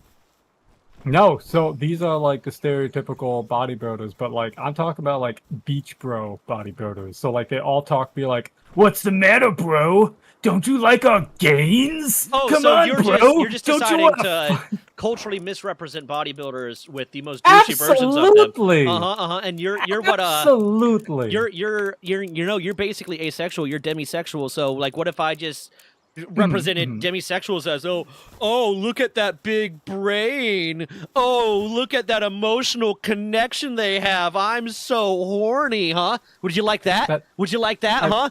I would. Oh. I would like that. That's a lot of good compliments. Fuck you. It's like fuck you then. You. No, so going back to Legend of Adventress's Crooked Moon book, I would recommend looking into it. The stuff that's in there is phenomenal between the races that they add and the subclasses. Just alone is like a lot. Like the book is like a 600-page book. That's a lot. And it's it's like decently priced. Okay. It's like I think like $30, like for a fucking D&D info book. Like that's insane for the amount of content you get for it. I'm waiting for my buddy Mask to finish his game, his TTRGB system. He's got a lot of cool stuff that he's working into it. I got a bunch of stuff. I just don't have it like in a book format. Yeah. I just got it all like on separate Google Docs. No. No. So I grabbed already, Rickus, the pickpocket, the sleight of hand guy. I grabbed from their rogue subclass the Sinner. So he gets a Jinx Hex weapon, which is basically a voodoo gun, to basically inflict curses on enemies as he basically shoots with it. So he can forego sneak attack dice to afflict curses on enemies, like making them attack at disadvantage, Yeah. fucking making them drop their fucking weapon. Yeah. And like, what's the range on that? Is it enough that he can get an entire enemy party it's before whatever- entering combat? It's whatever the pistol is, which is I think 60. Yeah. 60 feet. Okay.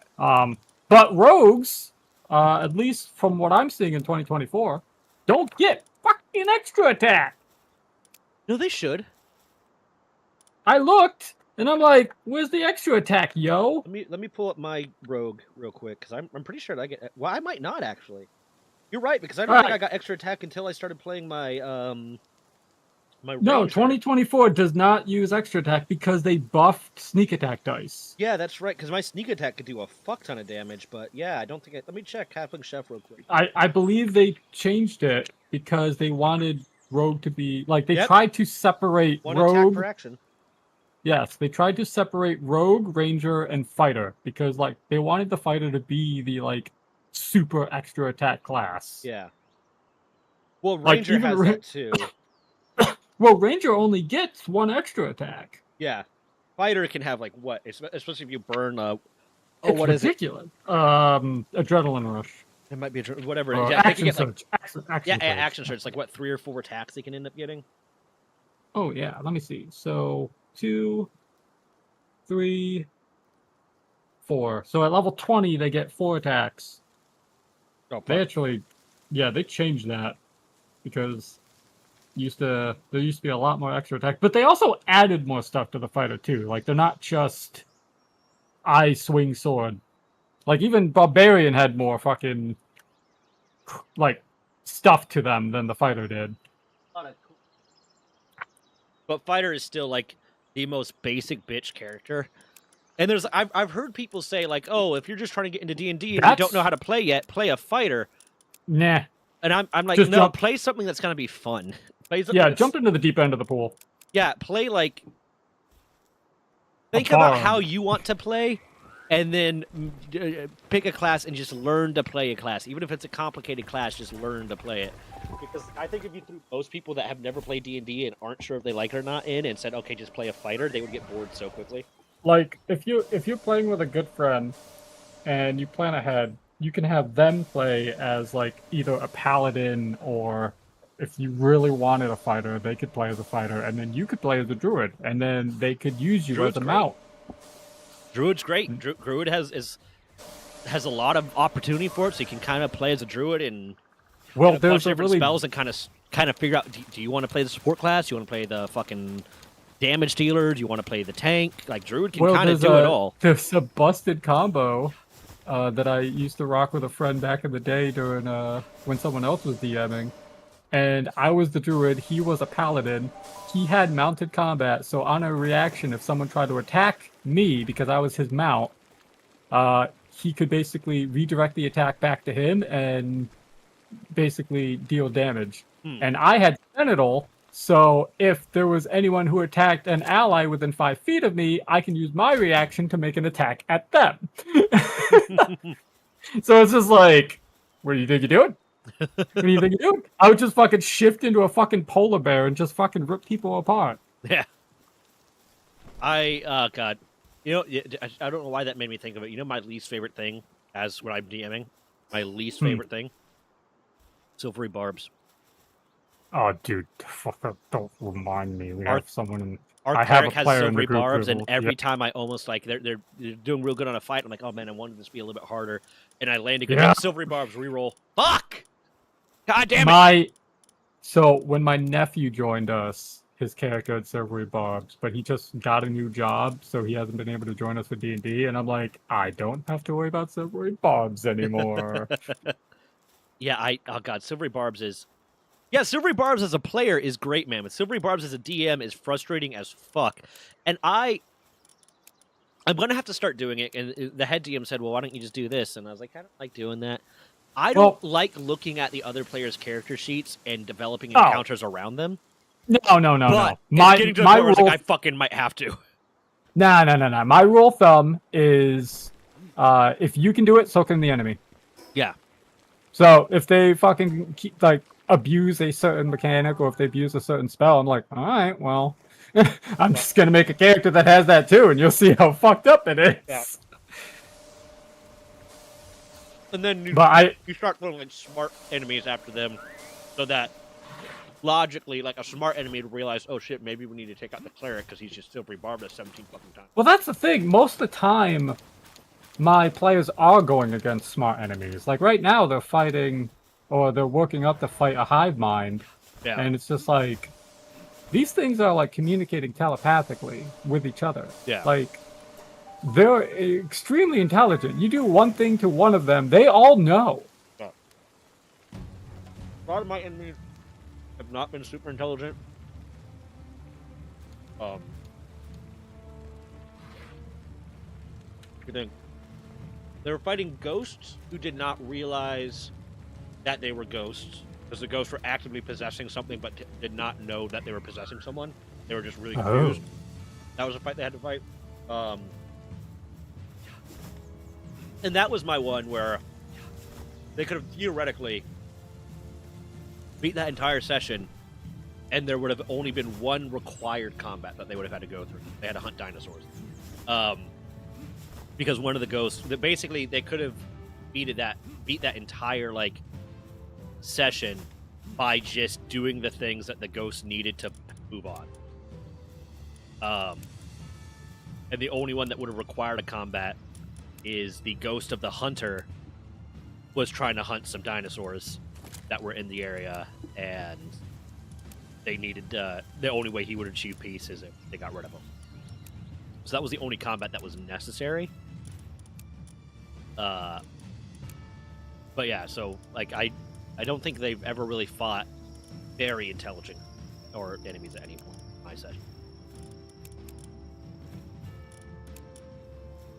Not the level of intelligence that would have had the thought of, oh, let's go kill the cleric real quick kind of thing.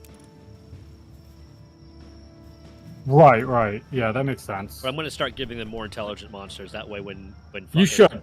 When Honestly, Tyler you starts should. like dropping his silvery barbs, it's going to piss someone off, and they're like, okay, fuck you, bunny.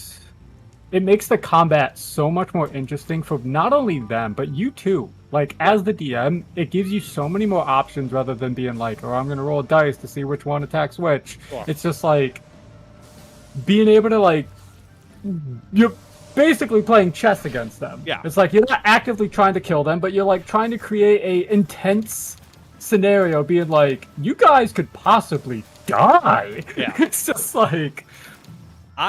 I need to become a meaner DM. But right now, I'm still really new to DMing. Okay. So I'm being a lot more lax because I don't want to be overzealous as a DM.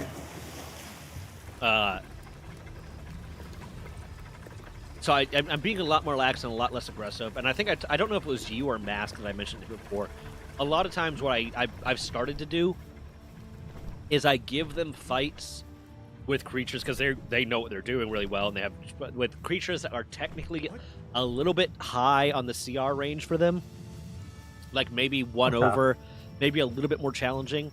But part of the reason why they're high is like, oh, they have multi-attack or they have this extra ability they can do, and then I gauge whether or not they're going to use all their multi-attacks or their extra abilities based on how well they're right, so that I don't have to like, I'm not going to fudge dice rolls or anything to make it harder for them. But I can use what's on the stat block to make the fight harder for them mid-fight if I have to. So it's a little bit higher on the CR range. That way it's already a challenge, but I don't use all of the abilities that they have. But then if it turns out they're handling this fight a lot better and maybe I should have balanced the fight harder, I can kind of quickly update the fight without, without metaing anything. So that's been my plan lately for how to deal with DMing and being a little bit too easy. Because like my first encounter, the first session I DM'd, all the fights were just a little bit too easy. Right. I've had that scenario as well, but Yeah. like, I'm trying to remember. Okay, so I don't remember if I fully explained, because when we played Repo last time we started talking about D&D, you rolled off on a tangent as well at that point in time. I do that but a lot. you do that a lot, but I appreciate it. I love people passionate about fucking D&D, man. So when they fought the Goblin King, that fight was so unbelievably hitched. Like I can't emphasize on how much they struggled. Yeah. But it was through their creativity that they actually came out alive. Yeah. It's like they realized within the first like couple turns being like, oh, this is not a boss we can just brute force. We like actually have to get creative. Yeah. Because I'm trying to pull up his sheet here. Here we go. So he had a crown atop his head made of gold, and it had 3 gems within it. Each gem had a magical effect. That was mythic rank. First one granted him invulnerability. As a reaction to taking damage, the wearer of the gem can simply say no. The gem can be used an infinite number of times, but each time adds a 5% chance of the gem breaking. So each time you use it, I roll D100, and if it rolls within the percentile, it'll break. Why don't you just roll a D20 and if it rolls a 1, it breaks? Nah, I like the D100 better. Okay, fair. Regeneration. While the gem is equipped into an armor piece, so the crown in this instance, you can regenerate 3d8 hit points at the end of your turn. These hit points is saved into the gem, and at dawn, all hit points stored is dealt to the wearer in that moment. For example, if a player takes 1 healing, he will later take that 1 healing at dawn. However, the caveat to it is, if he takes off the crown and gives it to someone else, he will still take that damage. Okay. So he had It regeneration. can carry you through a fight, but Yes. you're gonna have to be revived at dawn, kind of thing. Or use a reaction to become invulnerable. Hmm. See, this is why the Ah, Goblin you piece King of was the shit. Goblin King. Yeah, you absolute cocknozzle. Okay. And then last but not least, because they all, like, I had the wizard or the spellcaster of the group roll an arcana to see if they could identify these gems as they were, like, in combat. And I'm like, and then the last combat is swirling with, like, a luminescent red.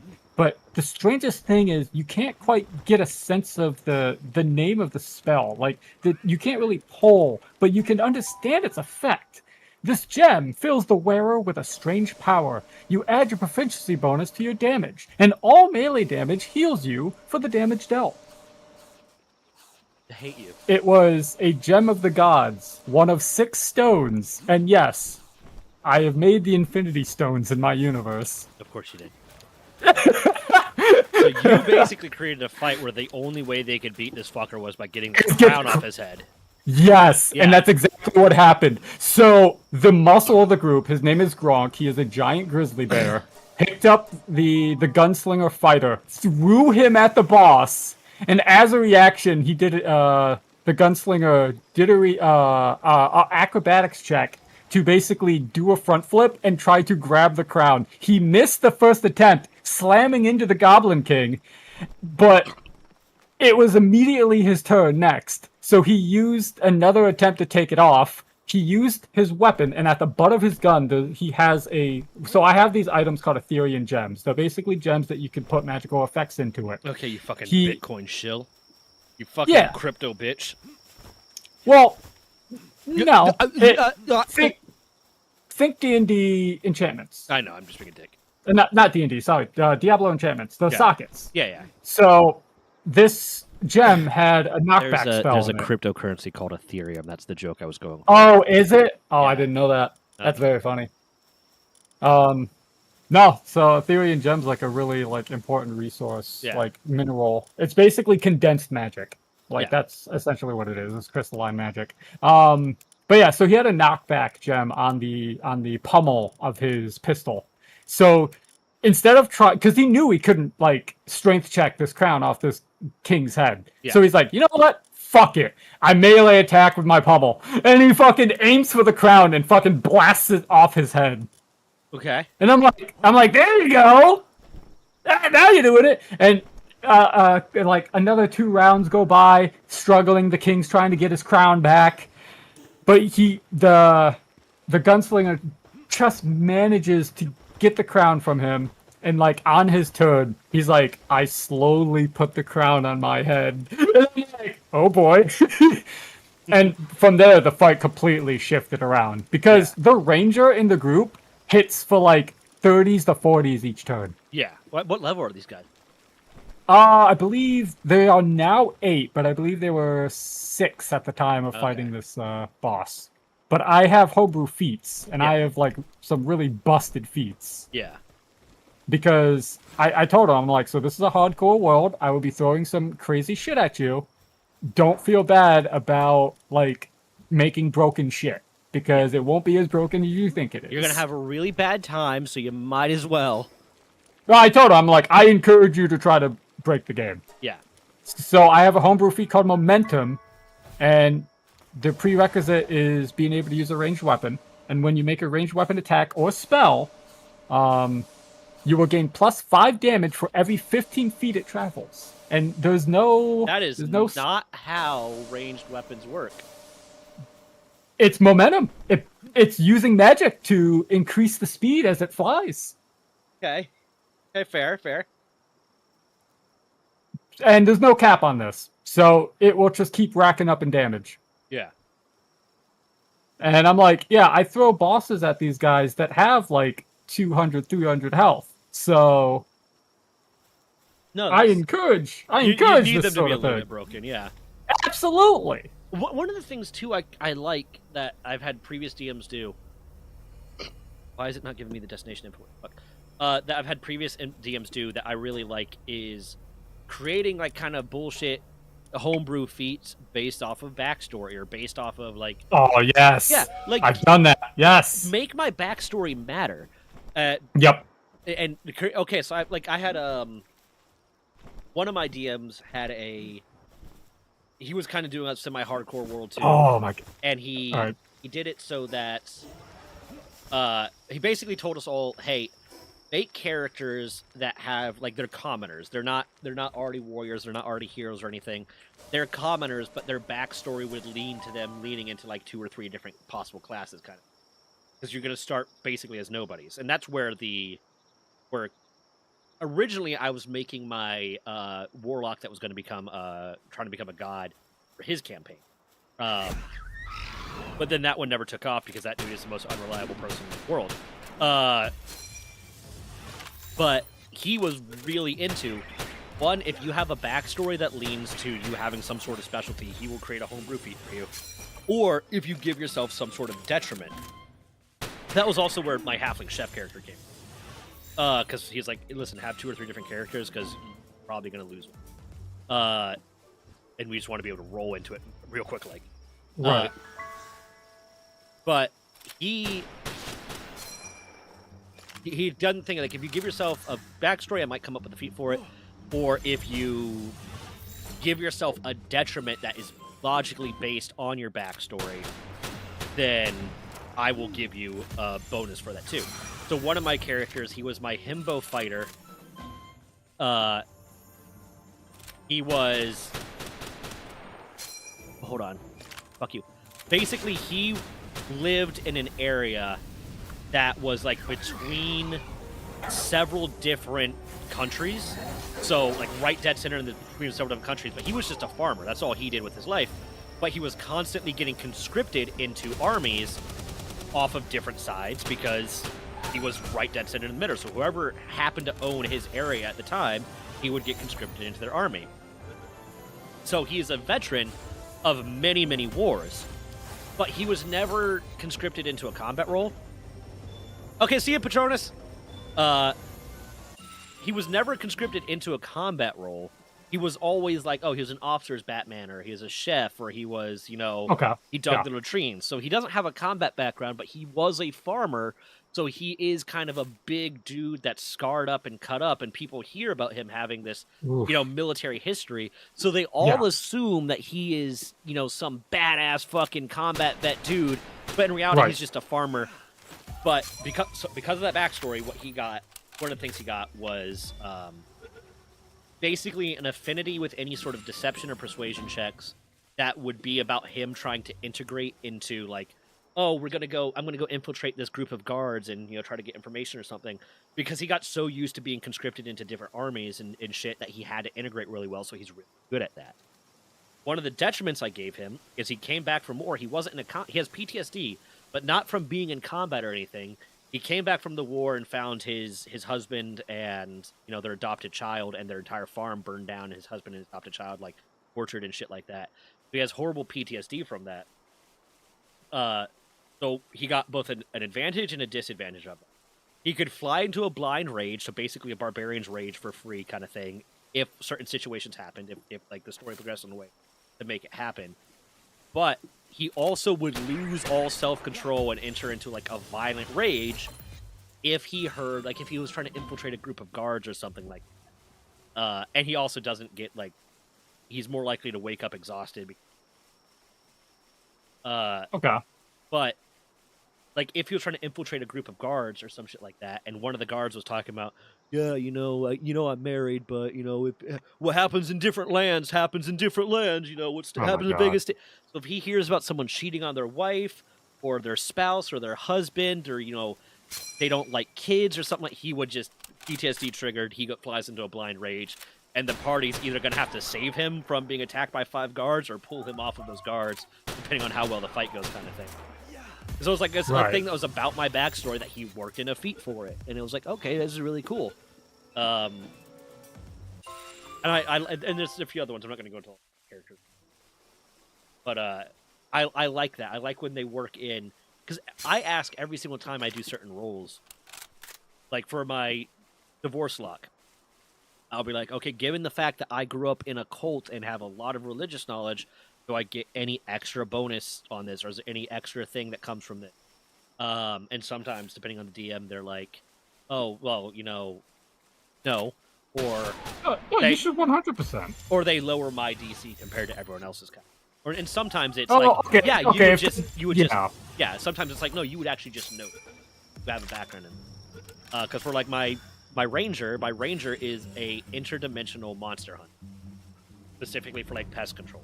Does it gets called in as pest control? He's interdimensional. He's traveled around, so a lot of times we're working like, okay, I'm going to roll an Arcana check or a History check, but like under the basis of my character is like 30 fucking years old and has spent his entire life traveling dimensions hunting monsters. Like he would have a very big amount of knowledge on this. And sometimes it's like, yeah, you just kind of know this, or it's I'm lowering your DC a lot. And sometimes it's just, no, I want the DC to be hard. I want this to be a hard check. Come on. But I also get it, because you get into the situations where, like, yeah, well, my character's history is that they went to the school of knowledge and they learned everything. And then also, they went to the school of ass kicking and they're really good at ass kicking. And also, they went to, like, the school of seduction and everyone wants to fuck them. all bitches. Yeah, so you get, definitely I get why, like, you don't want to overdo that, but that's up to the DM to be like, listen, you're being a fucking obnoxious fuck and I'm gonna punish you. It's like, bro, the best part about D&D is like when your character fails, because it adds such more memorable moments. And I just like having it make- challenges for myself. Yeah, but it also make like when you fail here and there, it also makes the moments when you succeed that much more like Yeah. epic. It's the same reason I don't use cheats in video games. It's not a challenge. It's Yeah, it depends on video game for me. yeah. If the video game is designed to be challenging, absolutely. Yeah. But if it's like, for example, Minecraft, I don't give a fuck. I mean, mods are cheats, basically. But like it's, I like to have those little things, like my halfling chef character. He was an angry Gordon Ramsay type when he was dealing with a lot of people. Really good at customer service, had a lot of charisma, but I would play him as like kind of an angry little dude if he wasn't in customer service mode. And because of that, I get that rogues fight best ranged. Rogues are really supposed to be ranged, but he didn't want to do that. He was pissed off and angry, so he would get into the thick of it. Like, so he wasn't playing his best. I wasn't I would use range when necessary, and I'd start fights with range sometimes. But especially if it was a situation where he was going to be angry, he wanted to stab you. He didn't want to stab you from 60 feet away. He wanted to get in your face and fucking stab you, because that was his archetype. That was his character. My ranger, his entire basically all his friends and his family died before getting introduced. Before I introduced him as a player, so. And when they met him in the session where I introduced him as an NPC, they taught him that what he thought was poison was actually alcohol, and you can drink that. And it's fun to drink that. So now he's a raging alcoholic. So very frequently he makes dumb decisions because he's drunk, or because I will open up whenever I'm playing him, yeah, he's shit-faced, and Dan will be like, okay, you have a disadvantage on dexterity saving throws, or you have a disadvantage on this. Okay, cool. Because that's just his RP, that's his character, that's how I'm playing him. The Divorce Lock, if he's playing the cleric, he's gonna be overly noble. He's gonna try too hard to be the good guy, and it's probably gonna get him into some situations and shit. But when he's playing the fucking edgelordy little warlock, he's gonna be an obnoxious 16-year-old teenager trying to impress everyone. Recently, he just decided to try to climb a very tall building to climb on top of a gargoyle because he was trying to impress the big titty vampire, and he fell and he hurt himself. I play my characters by their RP, and if their RP has a disadvantage, then I'm going to play with that disadvantage. Yeah, hey man, that's just how it goes. Yeah. You don't need to be... If you are someone that's playing D&D, and you need your character to be these hyper-powerful, super good Mary Sue type characters, what you need to do is go explain that to your therapist. And work on that. I love playing the blue-collar characters for D&D. They are so fucking fun to me. Yeah. One of the campaigns I played as a alchemist.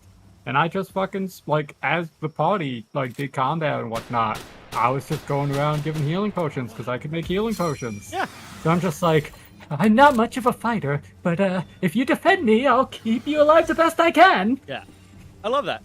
My halfling chef, I started every fight with, one, I would not use certain abilities and certain types of damage if I was fighting a monster that I wanted to cook. He was also, cannibalistic in so much that he wasn't, killing people to eat them, but he would eat humanoids. So when we killed, I've never met this type of humanoid before. Can you save me some? And he was 100%. He cooked up like a snake girl at one point. It's fucking phenomenal. Yeah, he's a little bit of a cannibal. And it's not about being a cannibal. It's about him wanting to try every type of food ever. And this is something that he's never eaten before. He 100% knows what halfling tastes like. That's in his lore. He got asked. Halfling can sometimes be a little bit gamey, but it's good. Especially if my God. That's so good. Yeah, so he will not use things that are overly destructive. He wouldn't use fire, because he has... Every one of my characters has so many flasks of oil on them, because I love fire, and I love using fire. Sure. But he would not use fire against, a creature that he's never cooked before, because he doesn't want to ruin it. He's got... What was it? One of his abilities is Tasha's Floating Disc. I got him that. Oh, such a good spell. Yeah. And it's specifically so that he can keep a fire going so he can cook on the go.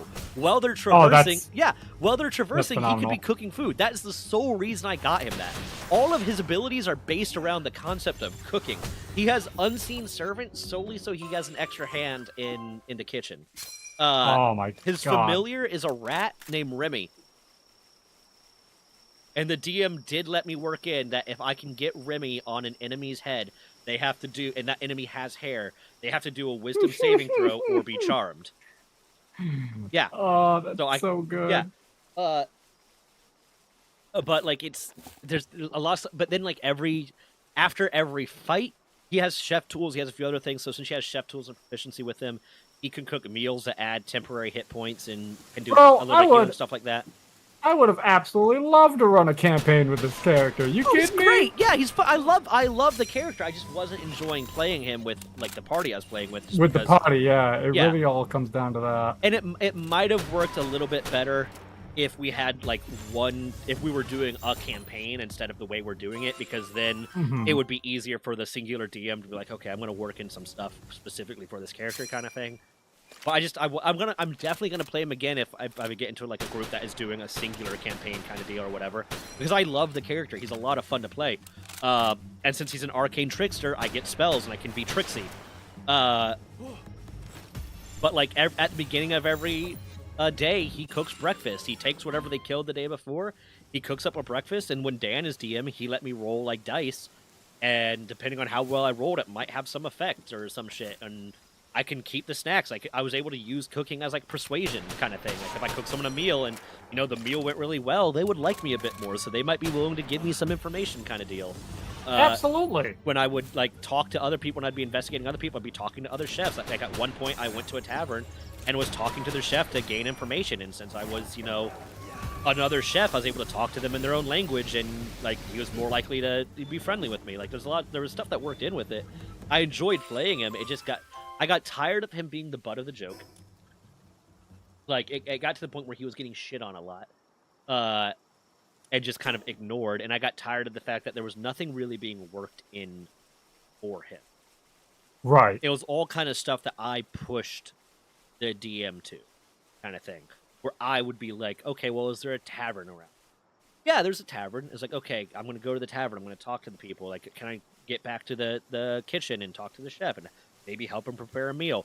But it never felt like it was. It always felt like it was something they were coming up with on the spot, and that my character wasn't being planned around at all.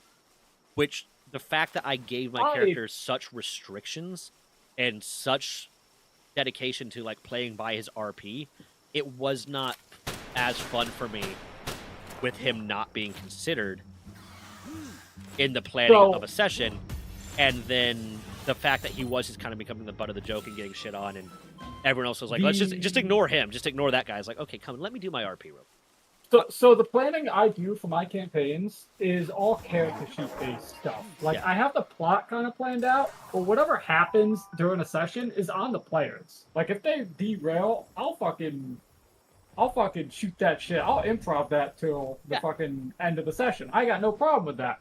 90% of the sessions I have played has been improved. Yeah. And I am totally okay with that. Oh, So, like, if you want to fucking go to a tavern and, like, spit the shit with the bartender to get information and then, like, get a part-time job to, like, fucking basically subterfuge the fucking information broker for the fucking town because they get in contact with the specific bartender, you're doing the plot! Like, you're playing the game! I can't remember which one it was. They're one of the sessions that someone led was Not everything can be done by just breaking down a door, man. Yeah. You gotta... one of the sessions that someone led was it was like a pre-made, it was a mod. They had a mod that they ran, and it was us having to break into a prison. But they were able to get us, like, we were able to get jobs there. And normally, one of the ways I like that they let me work it in there, normally the jobs everyone was getting based off of the way it was supposed to go was as a guard. But because I was a chef, I was able to get a job as the kitchen chef, as a prison chef. Which, since I was a good chef and I rolled well on my checks for like my performance checks for making food, I became a fan favorite of the warden. Now, Halfling Chef is entirely asexual. He is interested in nothing else but cooking. He gives no shits about anything but cooking, but he has high charisma. So, I started flirting with the warden and shit like that, became friends with her and all this going on, and it was a great time, and blah, blah, blah. And then I asked the DM, like, hey, do they have, like, a cleaning closet or, like, a supply closet that would have, like, chemicals and shit like that? And yes, and I described. He's like, well, what would you have in there? Like, well, they have a lot of common cleaning ingredients that people would be cleaning. I was like, okay, cool. A lot of that stuff can be used to make bombs. So, what I did was, the rest of the party. I brought, I think, Logan as my assistant. Logan was my sous chef, effectively. I was the chef. Logan was like my sous chef or my assistant or whatever the fuck. So we were working in the kitchen. I sent Remy out to investigate. Dan was an artificer, and he had like whatever their artificer familiar thing is that was going out investigating for him. So the guards and my rat were investigating everything for me, figuring out where we need to go, figuring out the guard patterns and where everyone was going to be at specific times. And we planned out a breakout for this person that we had to save. And my part of it was, one, I had Remy ready to go. Remy, I positioned somewhere that if a guard ran by, he could jump on their head and try to take control of them because that's his special ability.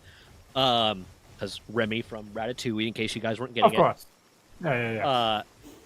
So he had that. And then I had scheduled a date with the warden that we were there for like 3 days or something like that. And I had spent that time, slowly seducing the warden. So I was like, oh, well, around this time, I could come make you a special meal and we could spend a little time together and blah, blah, blah. And, flirting with her and shit like that. But I rolled well for a performance check to basically make what was essentially pierogies, but the pierogies had different ingredients in them that, when combined together after being eaten, along with the stomach acid in the warden's stomach, would create a powerful explosive. Oh, no. So I fed her these pierogies and said, oh, no, I gotta go. I forgot I left the kitchen on or something like that, and walked out, and then seconds later, massive explosion from the warden's tower. The warden's dead. We basically got through this entire thing where the DM told us, like, yeah, there was a lot of combat that could have happened because you could have had to fight an entire prince's worth of guards. But we managed to take control of one of the guards, blow up the warden's office, cause these massive distractions, grab the girl we're supposed to be saving, and just kind of pull her out of there. And I had, because they're like, well, how are you going to escape?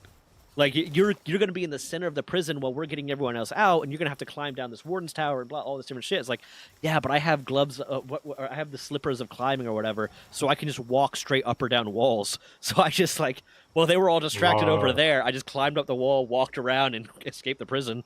Love me some spider climb. Yeah, it was this whole thing of like, it was supposed to end up in this very big fight, but since they let me play it tricksy, I was able to blow up a warden with my food, and get us all out of there, kind of thing. It was great. I like that.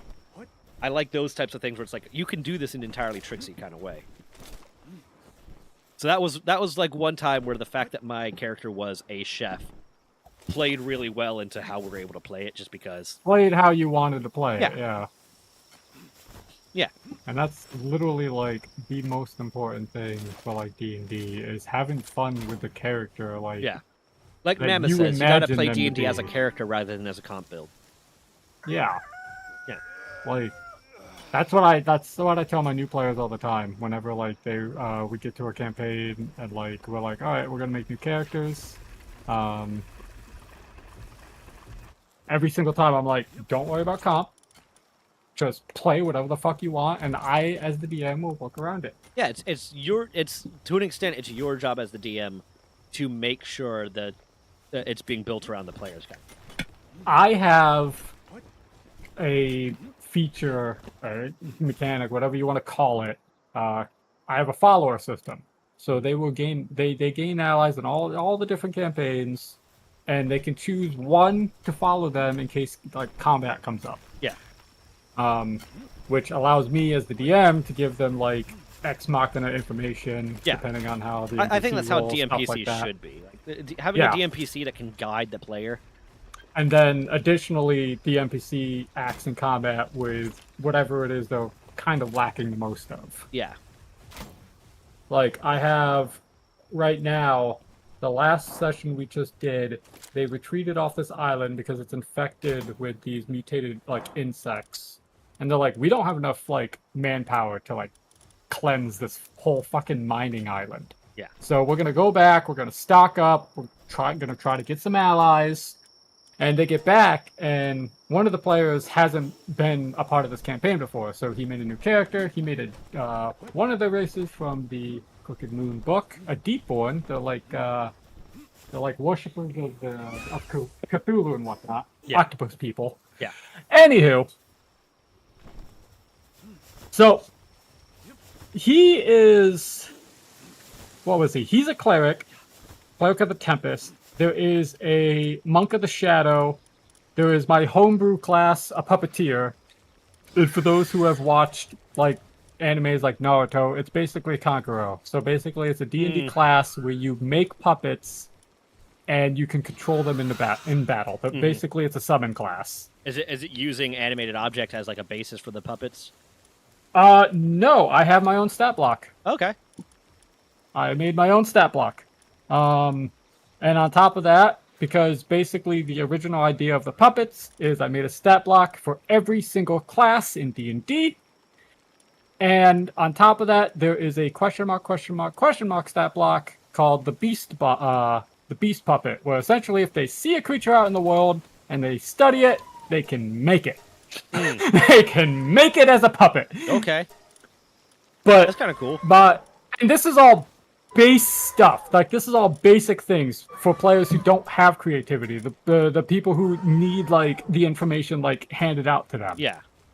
My player who's playing the puppet is realizing, oh fuck, the DM will just let me do anything as long as I can, make it make sense. Yeah. He made a Iron Maiden with a harpoon within it that will launch out, grab people, and pull it in within the Iron Maiden. So he made Crow. Yes. He made Crow. Yes. He just straight up stole it from Naruto. Well, Punish him. I mean, it has retractable nails on the inside, so it can just be used to capture people without hurting them. He made Crow. Oh wait, no, is that Crow or Black Ant? Hold on. I have no idea. It might be Black Ant. Give me a second. I'm googling this. Conqueror's puppets.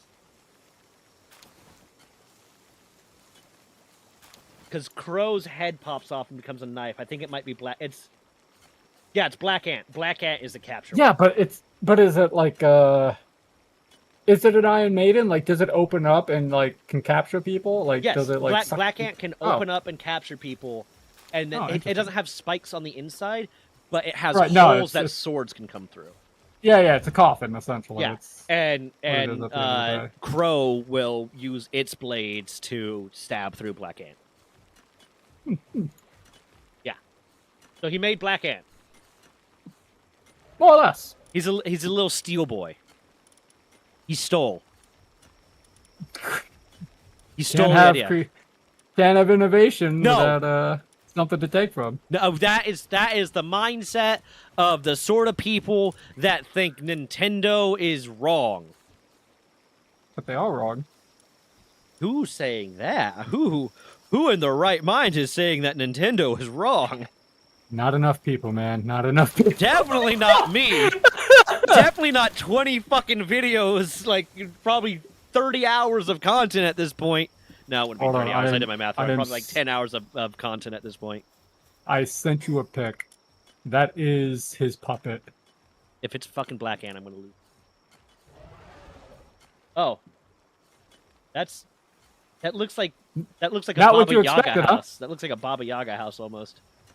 So it's literally a coffin that moves. It has a 5-foot move speed, Okay.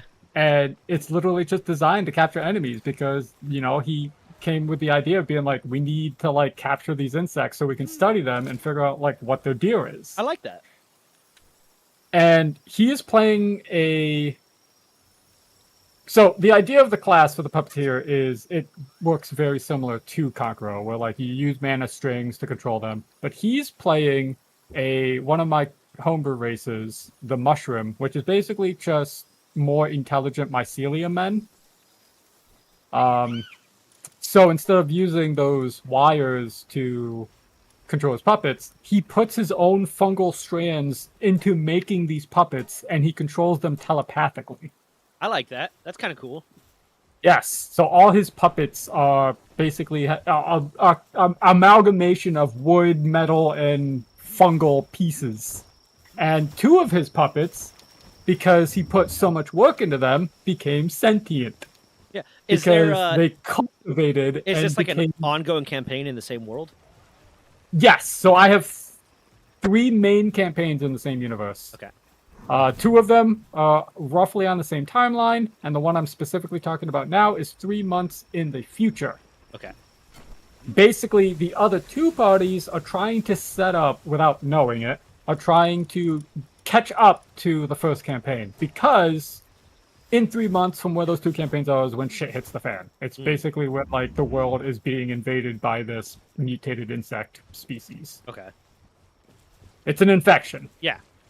I mean, I think it'd be a cool concept to throw in there of any place that he has had those fungus has mycelium spreading that he might have some sort of connection to. So if you go back to the same area, or if an enemy happens upon that area, he has some sort of knowledge of it. Oh, absolutely. Yeah.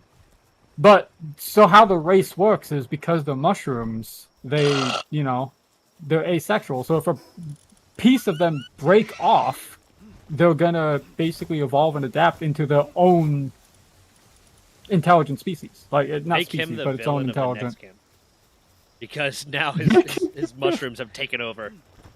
Well, that's the thing. In universe, he's already on 3 different watch lists. So I have a shadow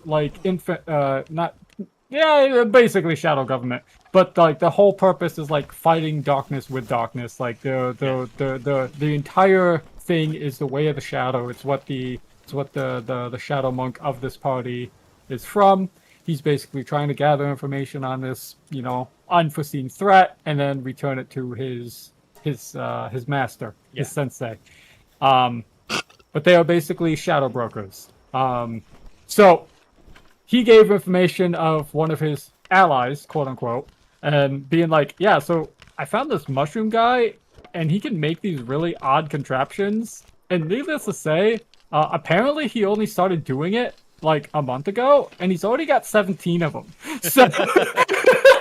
So, I mean, when they grow themselves, it's a little easier. Exactly. So I'm like, yeah, we gotta watch this guy. My God. And so the hive mind of these infected species has him on has sights on him because they're like, oh my God, this guy's a threat. I don't like what he's doing. It's not good. Yeah.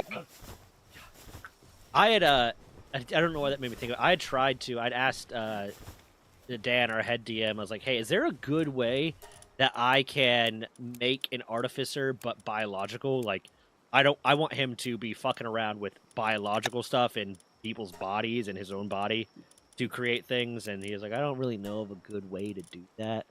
But I created there's a I think there's a homebrew class, but I could easily like revert it to like make it more balanced. But they're basically Venom. You can make a symbiote. Well, I was wanting more of like a biological engineer. Oh, okay, yeah. Using like kind of almost like the Witcher level, where like using magic to alter creatures and things. I see. Like he can buff himself up with magical herbs or chemicals, or do permanent adaptations to his body or to something else's body, and creating monsters and shit like that. And it was gonna be one of those ones where I was gonna play him for a little bit, occasionally, and then he was gonna become one of the big bads of my campaign or of my sessions, because let me see who's in chat right now.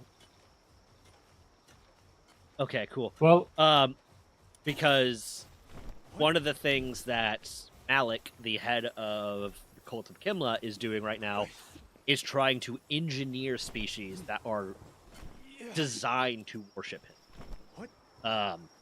So he was going to I was going to play him as if he joined the guild that the rest of the party's a part of, to infiltrate, because at this point, the Atypical Architects is very aware of them. To infiltrate them, gather information, it's going to turn out he was going to be like the head, or one of the guys that's on the team of scientists or magic people that are trying to engineer creatures designed to work. Okay. Yeah.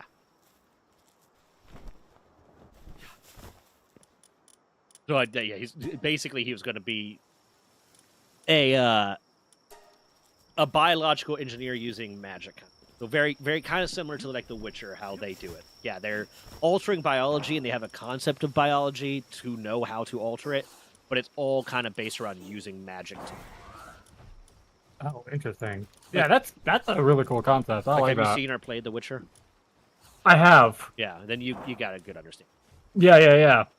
Like I'm thinking about it. I'm like, yeah, that would be quite fucking interesting to like to see happen in a D&D campaign. Honestly. Yeah, And that also opens up a lot of role playing scenarios as Oh, yeah. well.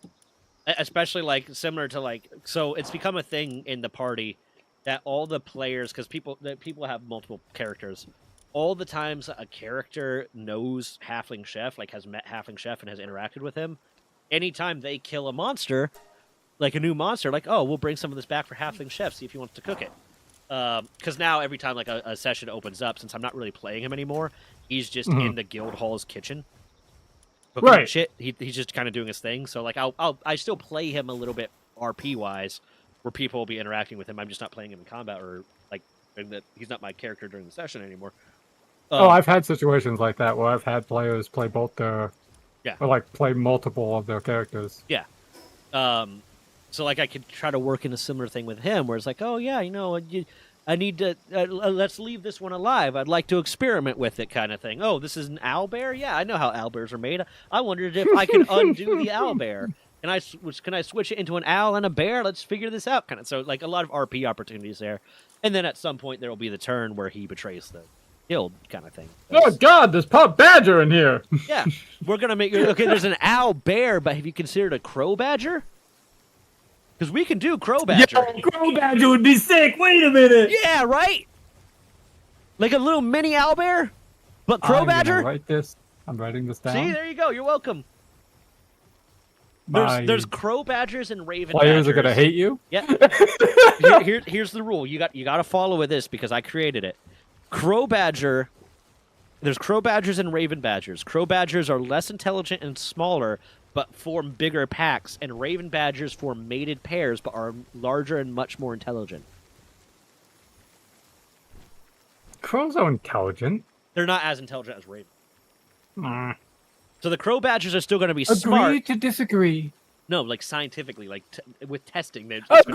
Agree to disagree. You can't agree to disagree sides. What are you, a fucking Republican? You literally can. That's the point of science. No, it's not!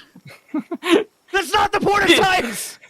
The People point of disagree. science is using study and research to form hypotheses to solve answers. That's the point Yeah. of philosophy, you bitch!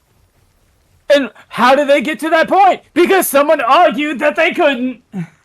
You. I'm gonna fucking kill you. Oh my god. Oh my god. The worst part is that I have been in classes that were science classes where I've had people. We had to do one class where it was intro to information literacy, and it was basically how to do research and how to do accurate research and blah blah blah. And we had to posit all these different things, and we were divided into groups, and we had to read a thing and come up with a hypothesis and do research to back the hypothesis and shit. And one of the ones that was decided to do anti-GMO, their group, because part of the class participation grade, this was a Zoom class, part of the class participation grade was during people's presentations asking questions. And I asked a lot of questions with this one because they were anti-GMO, and there were two separate things that I asked questions during. One, when they brought up three, because one of them was me just telling them they were wrong about something. There's this thing called transformation. It's something. It's one of the ways that vaccines work and shit like that. But it's something that prokaryotic cells like bacteria can do, where there is DNA that is in the environment. Like another bacteria cell died, and its cytoplasm broke open, and its the plasma membrane broke open, and now its DNA is just kind of free and out and about. And other bacteria can come pick up that DNA and incorporate it into themselves. And it's one of the ways that antibiotic resistance and antiseptic resistance proliferates, because once that thing dies, even bacteria that aren't conducting sexual conjugation with those bacteria can still uptake this DNA. They understood that vaguely. They understood that just vaguely enough to be wrong about it.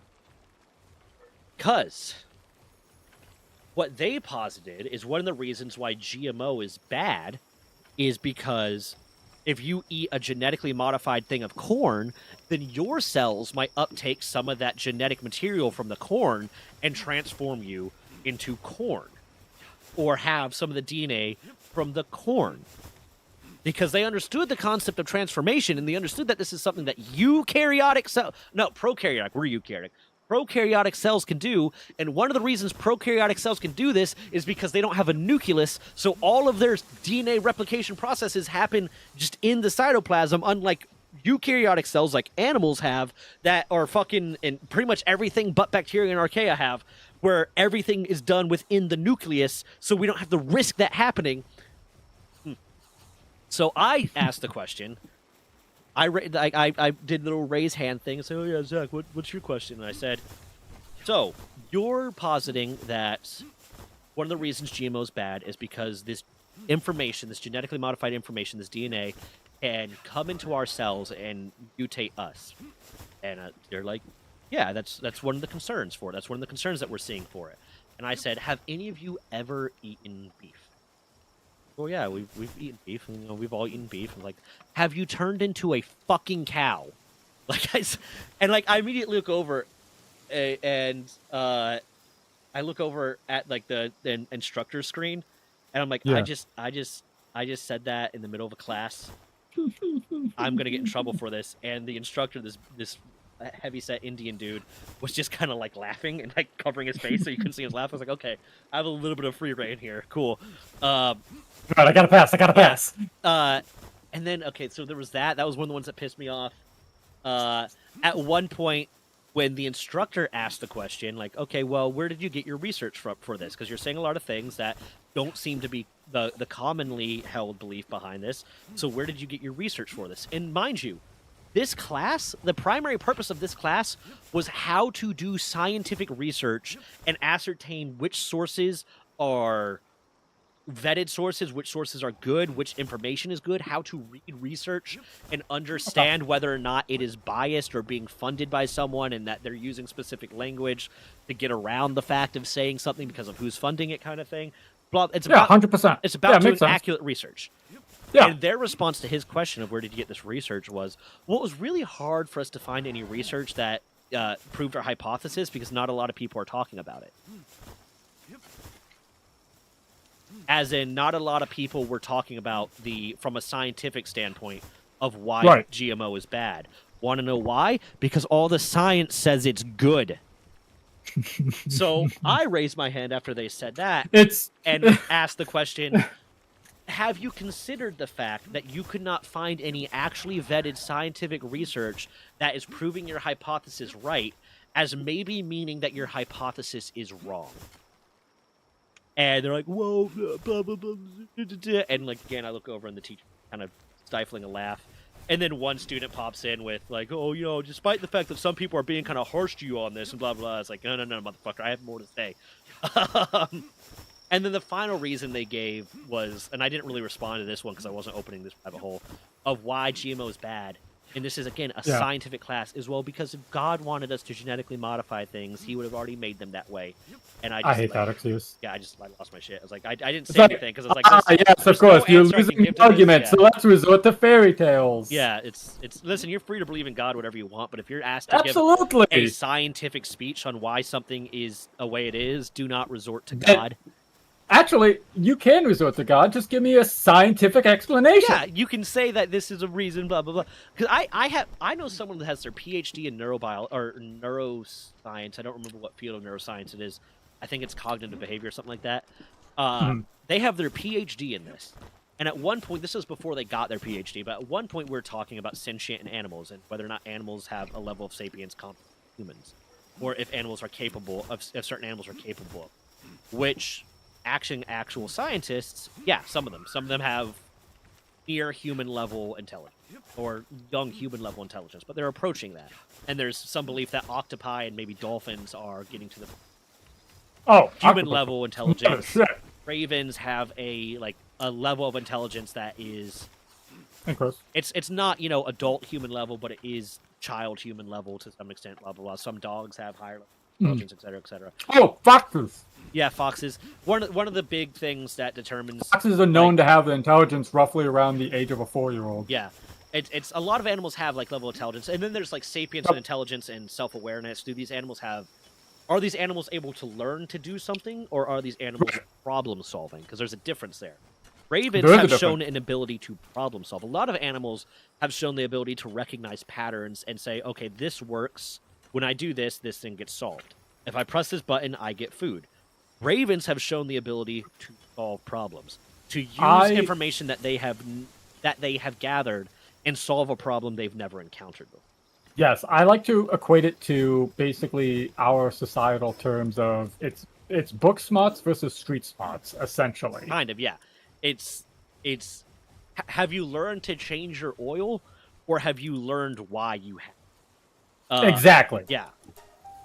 Because changing your oil is something any idiot can learn to do, but learning how to say like look at the oil and blah, and all this different Like, stuff and recognize. why do I need to change it? Yeah, and then How and then often do I need to applying change that it? to something else, kind of thing. Yes. And then the other one is recognition of self. If an animal looks in a mirror, are they going to recognize that that is them? Do they have self-awareness? Are they aware of their own consciousness, effectively? I know my cats don't. They're dumb as bricks. Yeah. And this, I love all those memes of, like, baby cats. And it's like, is he aware that he exists? Like, Yeah.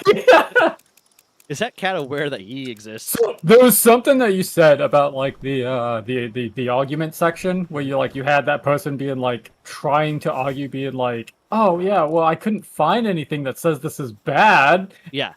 There is. It was like 11 years ago. A video was released called "If Google Was a Guy." Oh, I don't yeah, know if no, you've I know ever that. seen this. The fucking How old are you, Grim? the Karen one was so good. I'm 31 years old. Okay, the so you're older Karen than one. me, so how dare you fucking assume that I wouldn't know about College Humor? Well, not a lot of people. There's watch not just YouTube, one video, so- there's like 5 of them. And now There there's is? the animated one. Oh, yeah, there's a fuck ton of them. There is. Yeah. But yeah, no, it reminded me of the one scene of the lady being like, I'm looking for if autism makes your if vaccinations gives your kids autism, and he's like, well, I have 1,000 results that say they don't, And one I that have says one they do. that says they do, and she's like, thank you, I knew it. Yeah. Just because I have it doesn't mean it's real. Yeah. Fucking love it. I fucking crack Oh, yeah. up at that every time. Oh, yeah. And just the arguments of like, oh, anything that just supports me is fake news, and everything that supports me is actually real. It's all bullshit. Everything that doesn't agree with my point of view is all bullshit. I was actually gonna make that comment during your rant too, being like, where they start like just throwing random shit that doesn't actually equate to like the actual argument at hand. It's just like fake news. Yep. Never happened. It's not real. Never It's happened. just like- The Epstein files don't exist, but also they do exist, but it's all Obama bullshit. Like, but also it Look- doesn't exist, and I'm not on them, but I was on them, but it's because it's fake. Like, let's sort of. Your fucking- science isn't as good as our science. Yeah. I have the best scientists. Why They're do the I best want to people take all the Greenland time. over? Why am I going to invade Greenland? Because I'm a real estate developer. I'm a real estate developer, so I see that big open plot on the land and on the map, and I say I want it because I'm a real estate developer. Like, fuck, I'm coming for you too, Canada. Just you wait. just fucking. Have you heard of Oh. taco sales and taco investing? Taco sales? No, I haven't. What the fuck's up with that? Taco investing is the term that has arisen for, and it stands for Trump always chickens out. So a lot of investors are making financial decisions around the fact that Trump is going to say something. It's going to ruin the market for something. The stock prices are going to drop, and then he's going to back the fuck out, and the stock prices are going to rise again. Oh, It's called taco investing. Called a That taco is- investment. absolutely hilarious. Right? It's fucking insane. You have people investing around the fact that you're not going to do what you say you're going to do. It's Now, goddamn. kid, that's what we call working the system. Yeah. But oh god, back to what were we talking? Actually, I have to go. You have to go. Okay. Yeah, I gotta go get. Okay. Bye. I miss you already. Dude, let me know if you end up like actually becoming free on Saturday. I might be. I'm- I don't know. I have D&D that day, but I might. D&D I know. might get canceled. Yeah, just let me know if anything happens. Okay. 'Cause I'll be on. Okay. I stream like 12, 14 hours, so. Okay. All right. Bye, chat. Bye. Bye.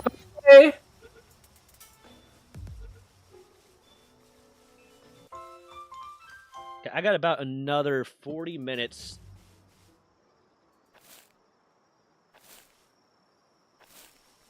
I might switch to, because right now eggs are being laid. All that's going on. Eggs are hatched. All my incubators are filled up right now.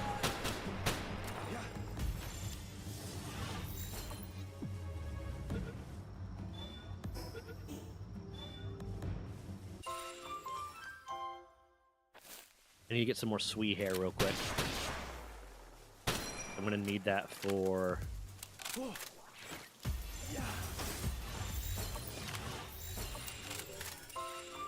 the next round of cold, because I'm trying to go through all the things that I can to lower the amount of hatching time thing.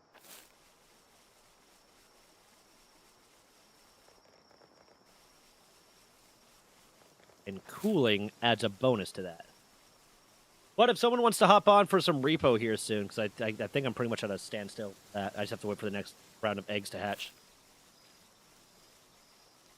Don't really have time for Bronzebeard.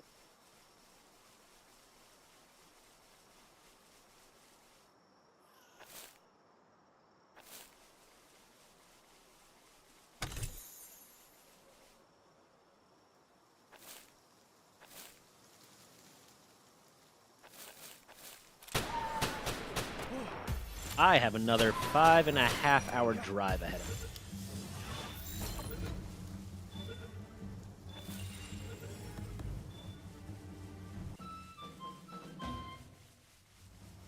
Coolsies. Oh, sweet. Yeah, I'll hop over here real quick. I just want to check something.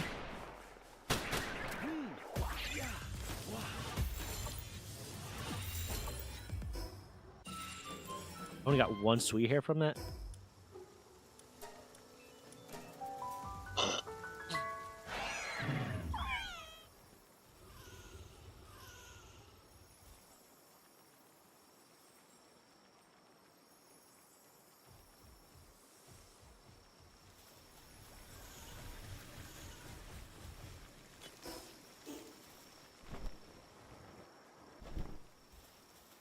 Okay, that's not even near done.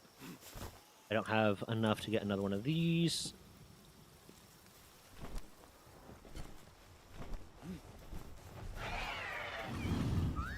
Let me disassemble some fuckers real quick.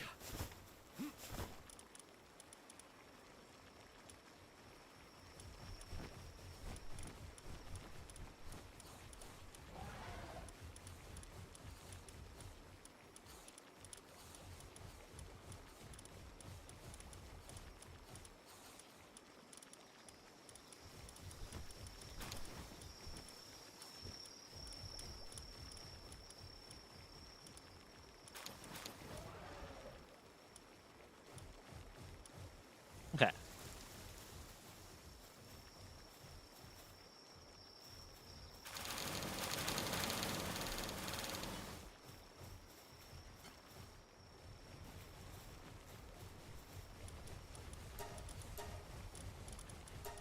Here, I want to make a few more salads.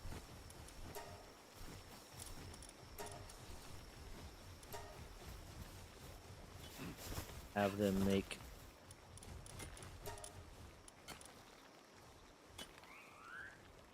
medicine again. Okay. Bam. Do this. Get some repo on.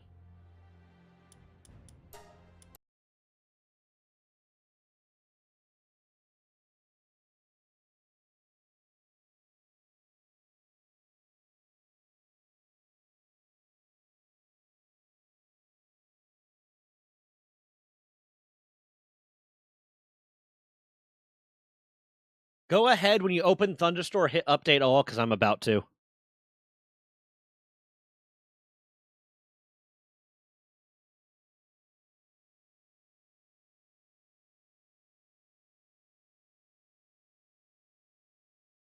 and turn on FNAF level because that one updated, so it might be working now.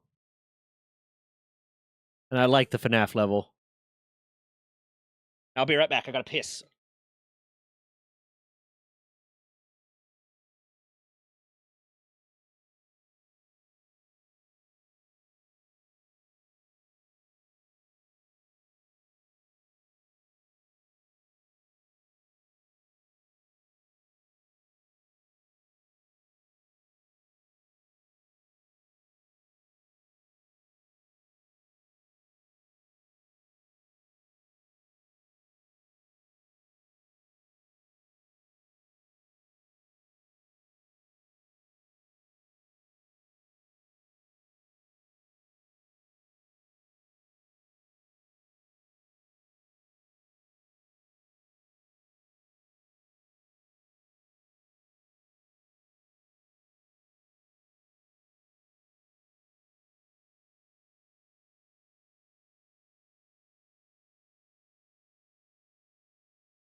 Okay, I'm back, obviously.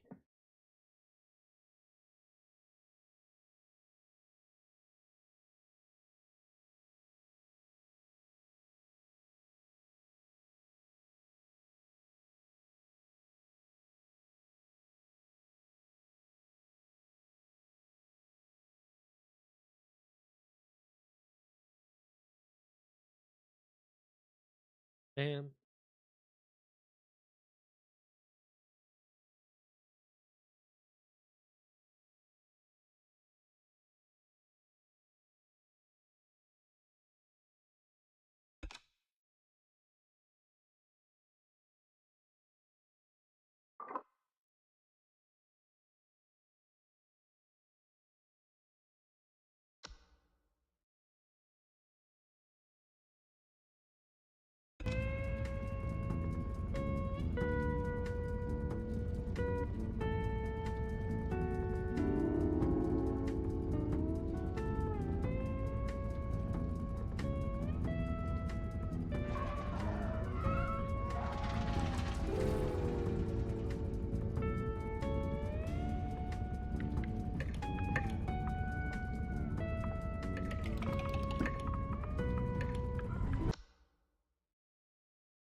You remember to be using your mobile, right? Because for some reason your home internet fucks up for me.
Damn.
Ah!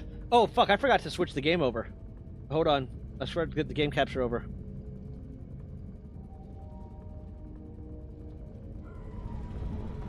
Go.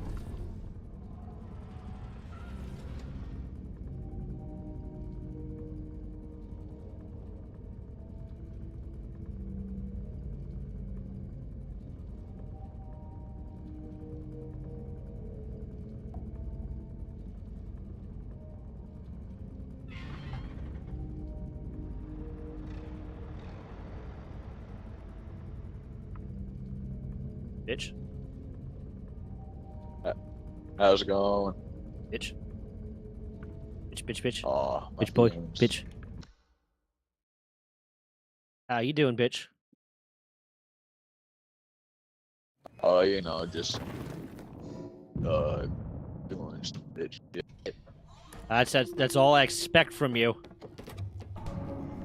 Day in, day out, bitch shit. Open door. Bam.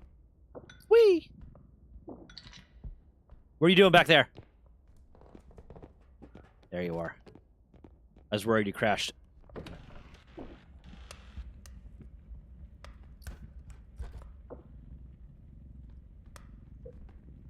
Oh, it's the mask. Okay. That's a weird looking mask. Got it?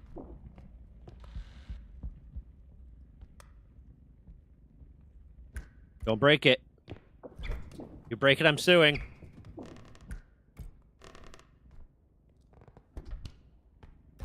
You got this, buddy. I believe in you.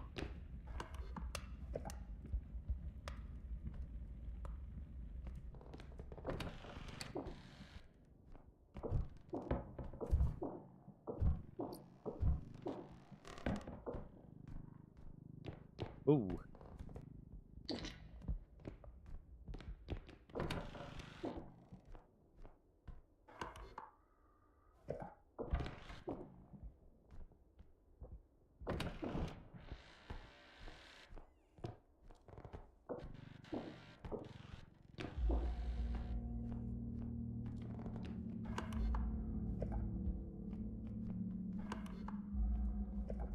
Okay.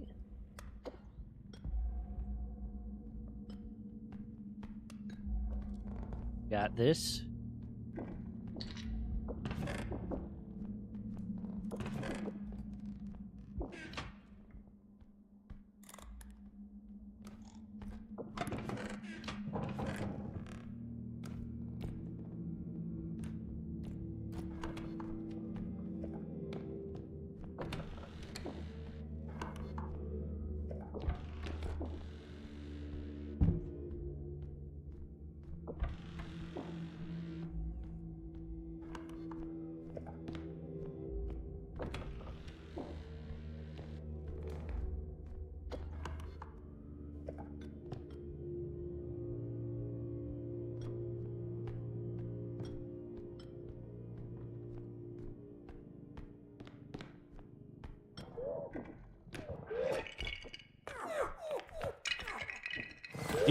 You killing him?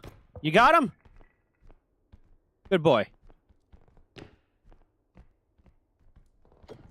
You're talking, I can't hear you. Yeah, that gets us, I think, close enough to. Is my push to talk still on? I heard you that time.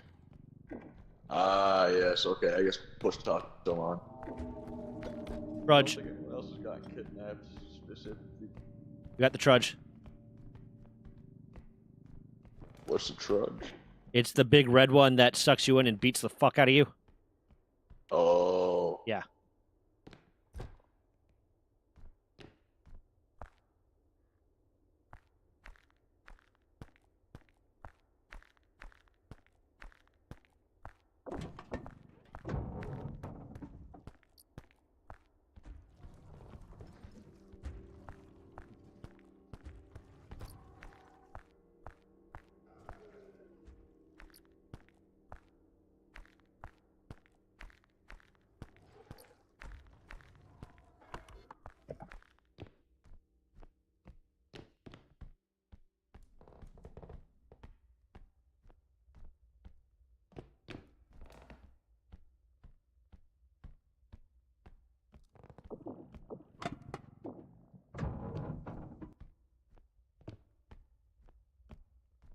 know if you're into TCG, but I found a new TCG game. Here's the thing. I used to really like TCGs a lot. But now it's just like every single one has such this like group of meta players and tryhards that it's not. I want to enjoy them more. I want to play them, but it's just hard to play them without having some dude that has dedicated thousands and thousands of dollars in his entire life into being really, really good at it.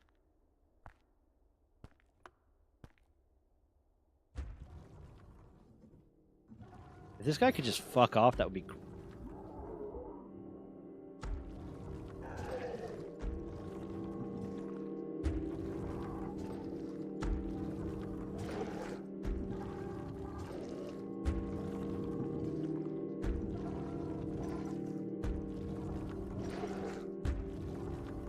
But what's the TCG?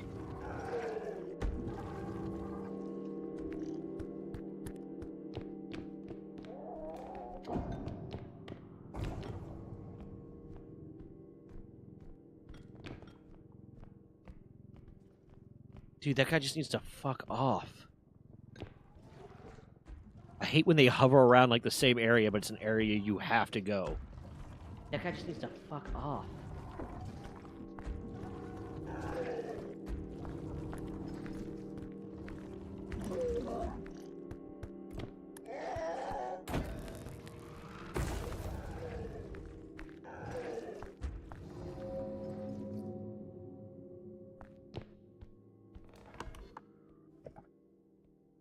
Rush of Ichor? What's the theming of it?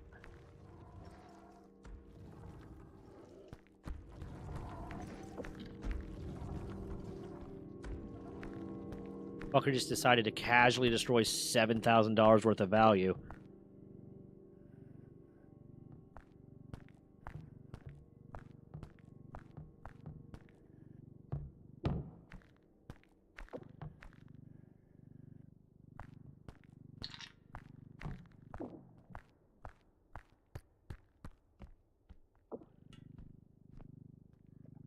We're gonna have to be super careful because we cannot afford to lose anything more than $300 now. Oh, fuck. Because he just decided to casually destroy a $7,000 item.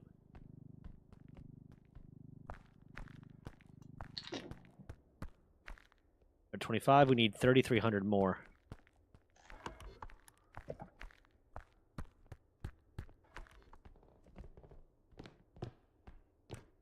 What's it play like? What is it? What game would it most play like?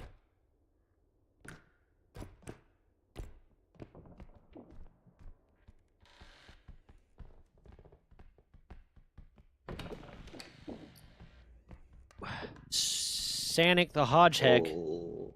2,700, which means I think we need $600 more value. So one more item.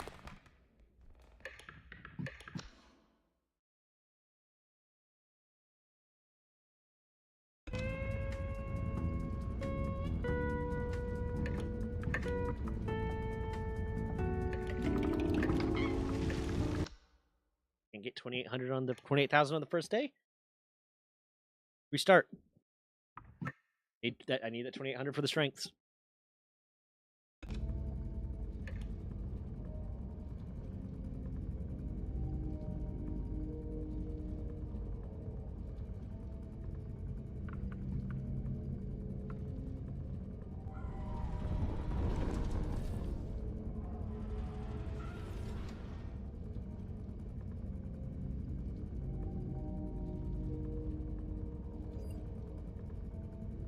Hi.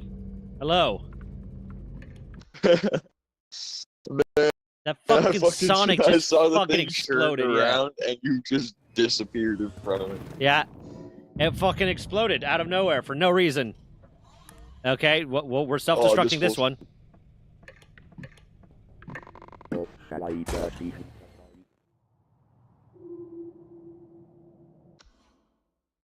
Not only did we start with only 19,000, but something destroyed an item immediately. Yeah, I saw that. What the fuck? Sometimes if it spawns in a weird way and its hitbox is overlapping with something, it just destroys it. Oh, you're still looking for it? You just kind of heard of it kind of thing? Okay. I'm here, buddy. It's batting practice! Garbage Fuck off. day! Go. You can have that. Let's see here. Oh, that's garbage. Fuck that.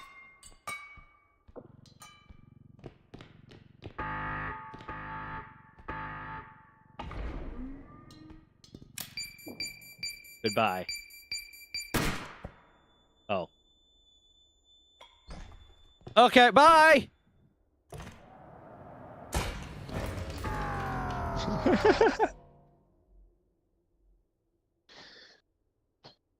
Ah.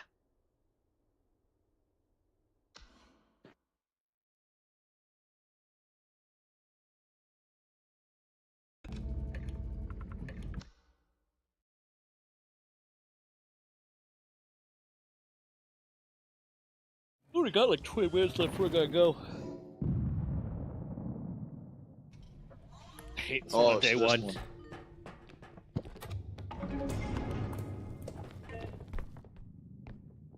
Oh, he sells the cards at GameStop? Cool. Okay. Well, hey, if it's good, give it a shot.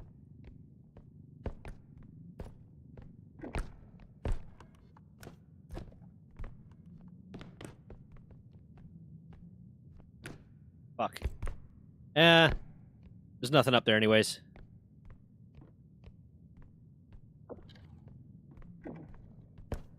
Oh my god.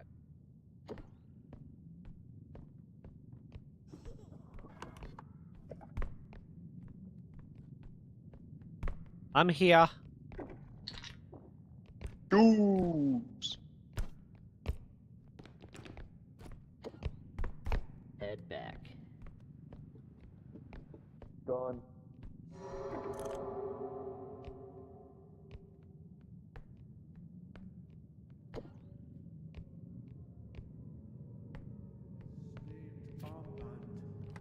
The news of that day still It's the soldiers. stand, 2 of them are fake. singing and singing. We were the world. That's the real one.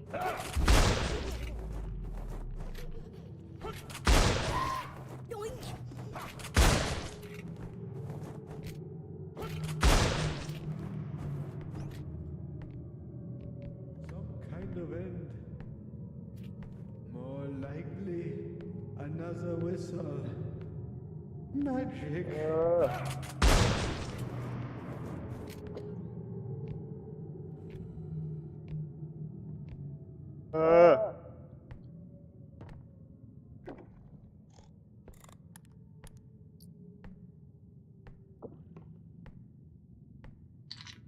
Definitely like how I like starting date ones. Back since your laundry's done. Welcome back.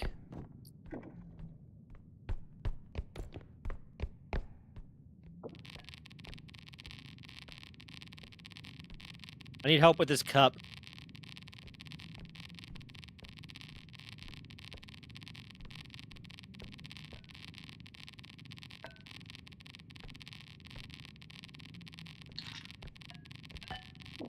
Okay. I did it. All by myself, without help from you. Nice. Good job. We're proud of you. Are you? All by myself. Ah. Without help. I super love starting day one with the fucking gunner and his little clowns. The world we were. It all gets lost in a blinding twirl. A snarl in the dark. A sad day in the park. A stone reminder. A horse's dirty blinder. A child's empty hand. A friend's stained armband. Still understand. Singing and singing.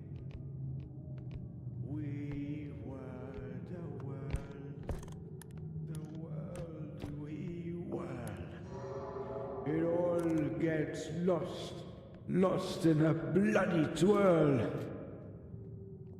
It'll come around.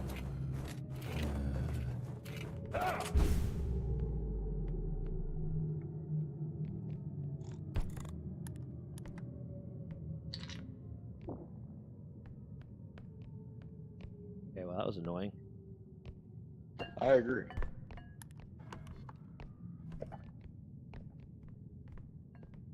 Did it.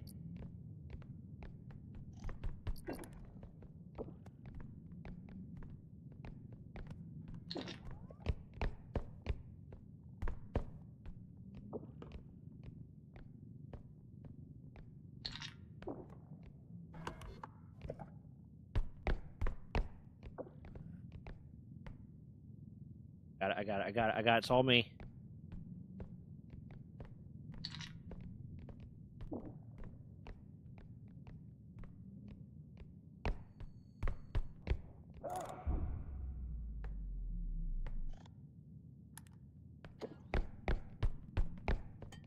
Christ, those fuckers are. I agree. Still have 1,500 to go, and I don't know where it is. Got a thing.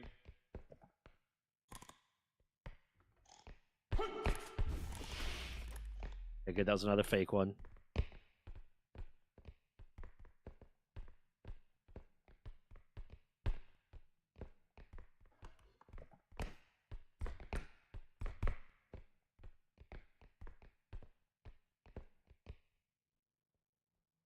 There's a vent for us to go through somewhere. Oh, there it is. Okay.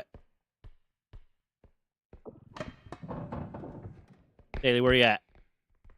Okay, What's up? I'm gonna go up the vent. I'm gonna come out through up there. So let's see. Okay.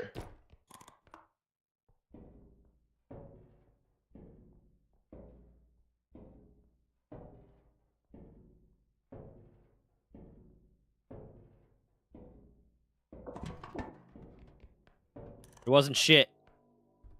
We got ghosts.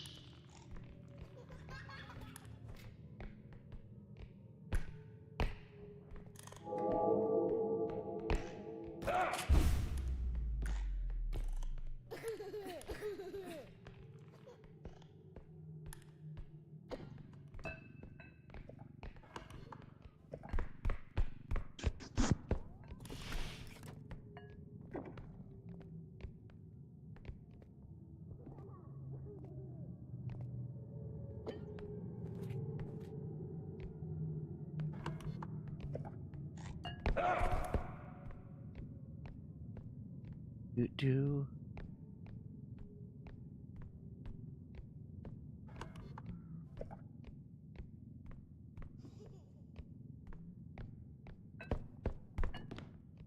Still so much value left on the map, and I have no idea where it's supposed to be.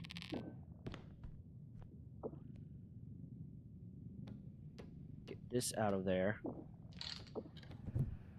Okay, luckily I didn't do any damage. Bam, let's take this out. Or fucking not, apparently.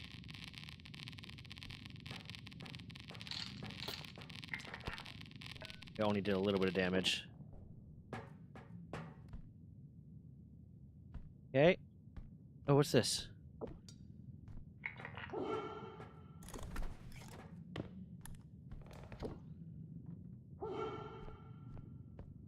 Like 1,500 in value we need to find. Something over there. Something up there. There's a thing here. I just can't reach it. You gotta remember to use the cart for parkour. This is also why I hate this map on day one, because there's so much shit that's just up high that's really hard to get to if you don't have like an extra jump or something. True. Okay, we still got like... Oh god, I'm trying to math right Couple now. things here. 1,300 of value to get.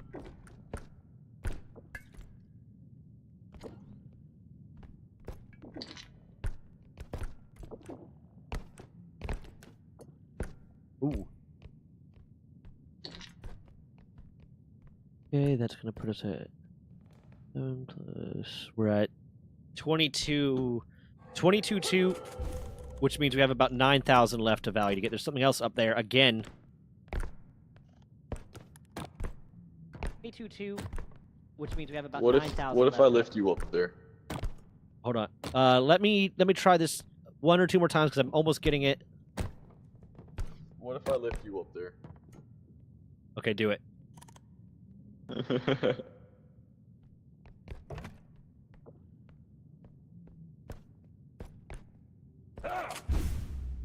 Oh.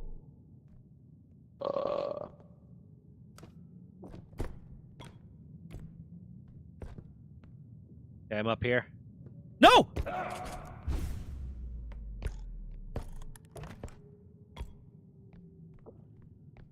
Okay. You dropped me. How dare you? I'll do it again. Don't!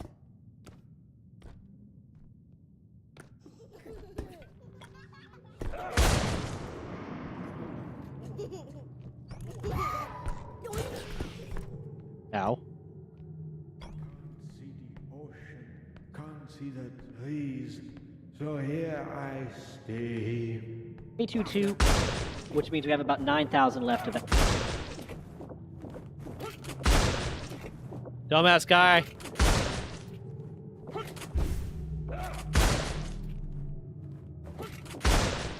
What the fuck is he shooting? Me. I'm grabbing his toes. What if I lift you up there? I'm gonna try to keep him distracted. You get into the next room.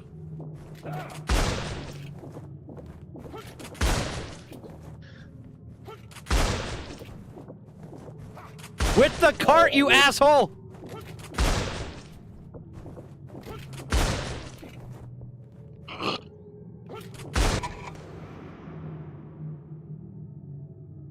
I don't know how he's suddenly repositioned.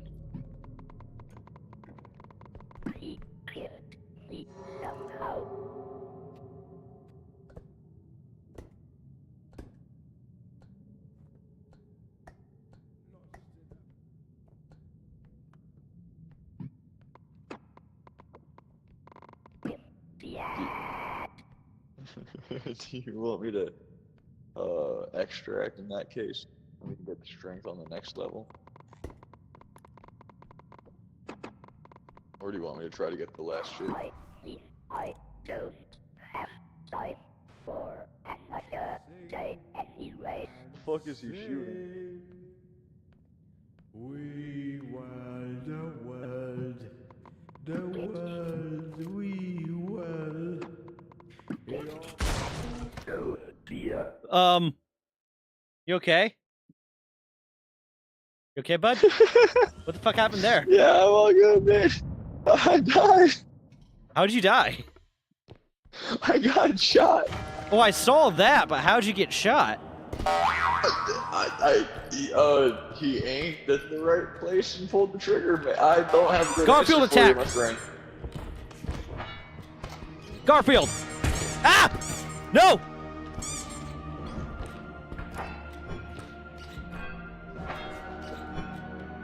Boya! Bitch!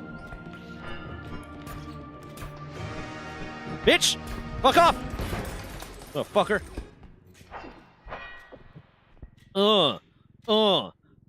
Yeah, give me that robo head. Here you go. Where, there you are. Hey, bada, swing. Whoops, miss. Oh! Oh, there you are. I can see your head. Bitch. Where's the shotgun? Ah! No! Go away! No! Fuck off! Ah!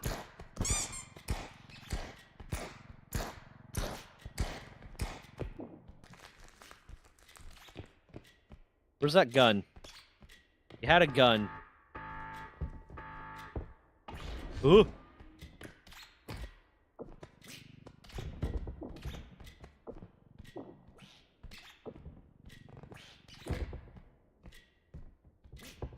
Okay, no gun.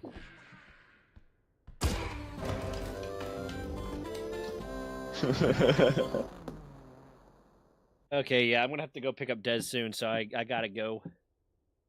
Yeah, for sure, man. Have yourself a good one. We're going on another road trip tomorrow to her hometown for a day. So, well, tonight. So we're leaving tonight, shortly after I pick her up.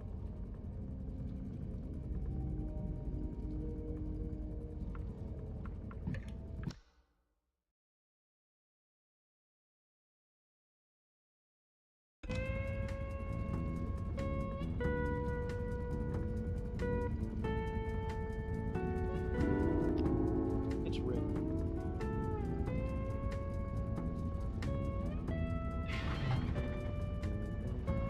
Here you go.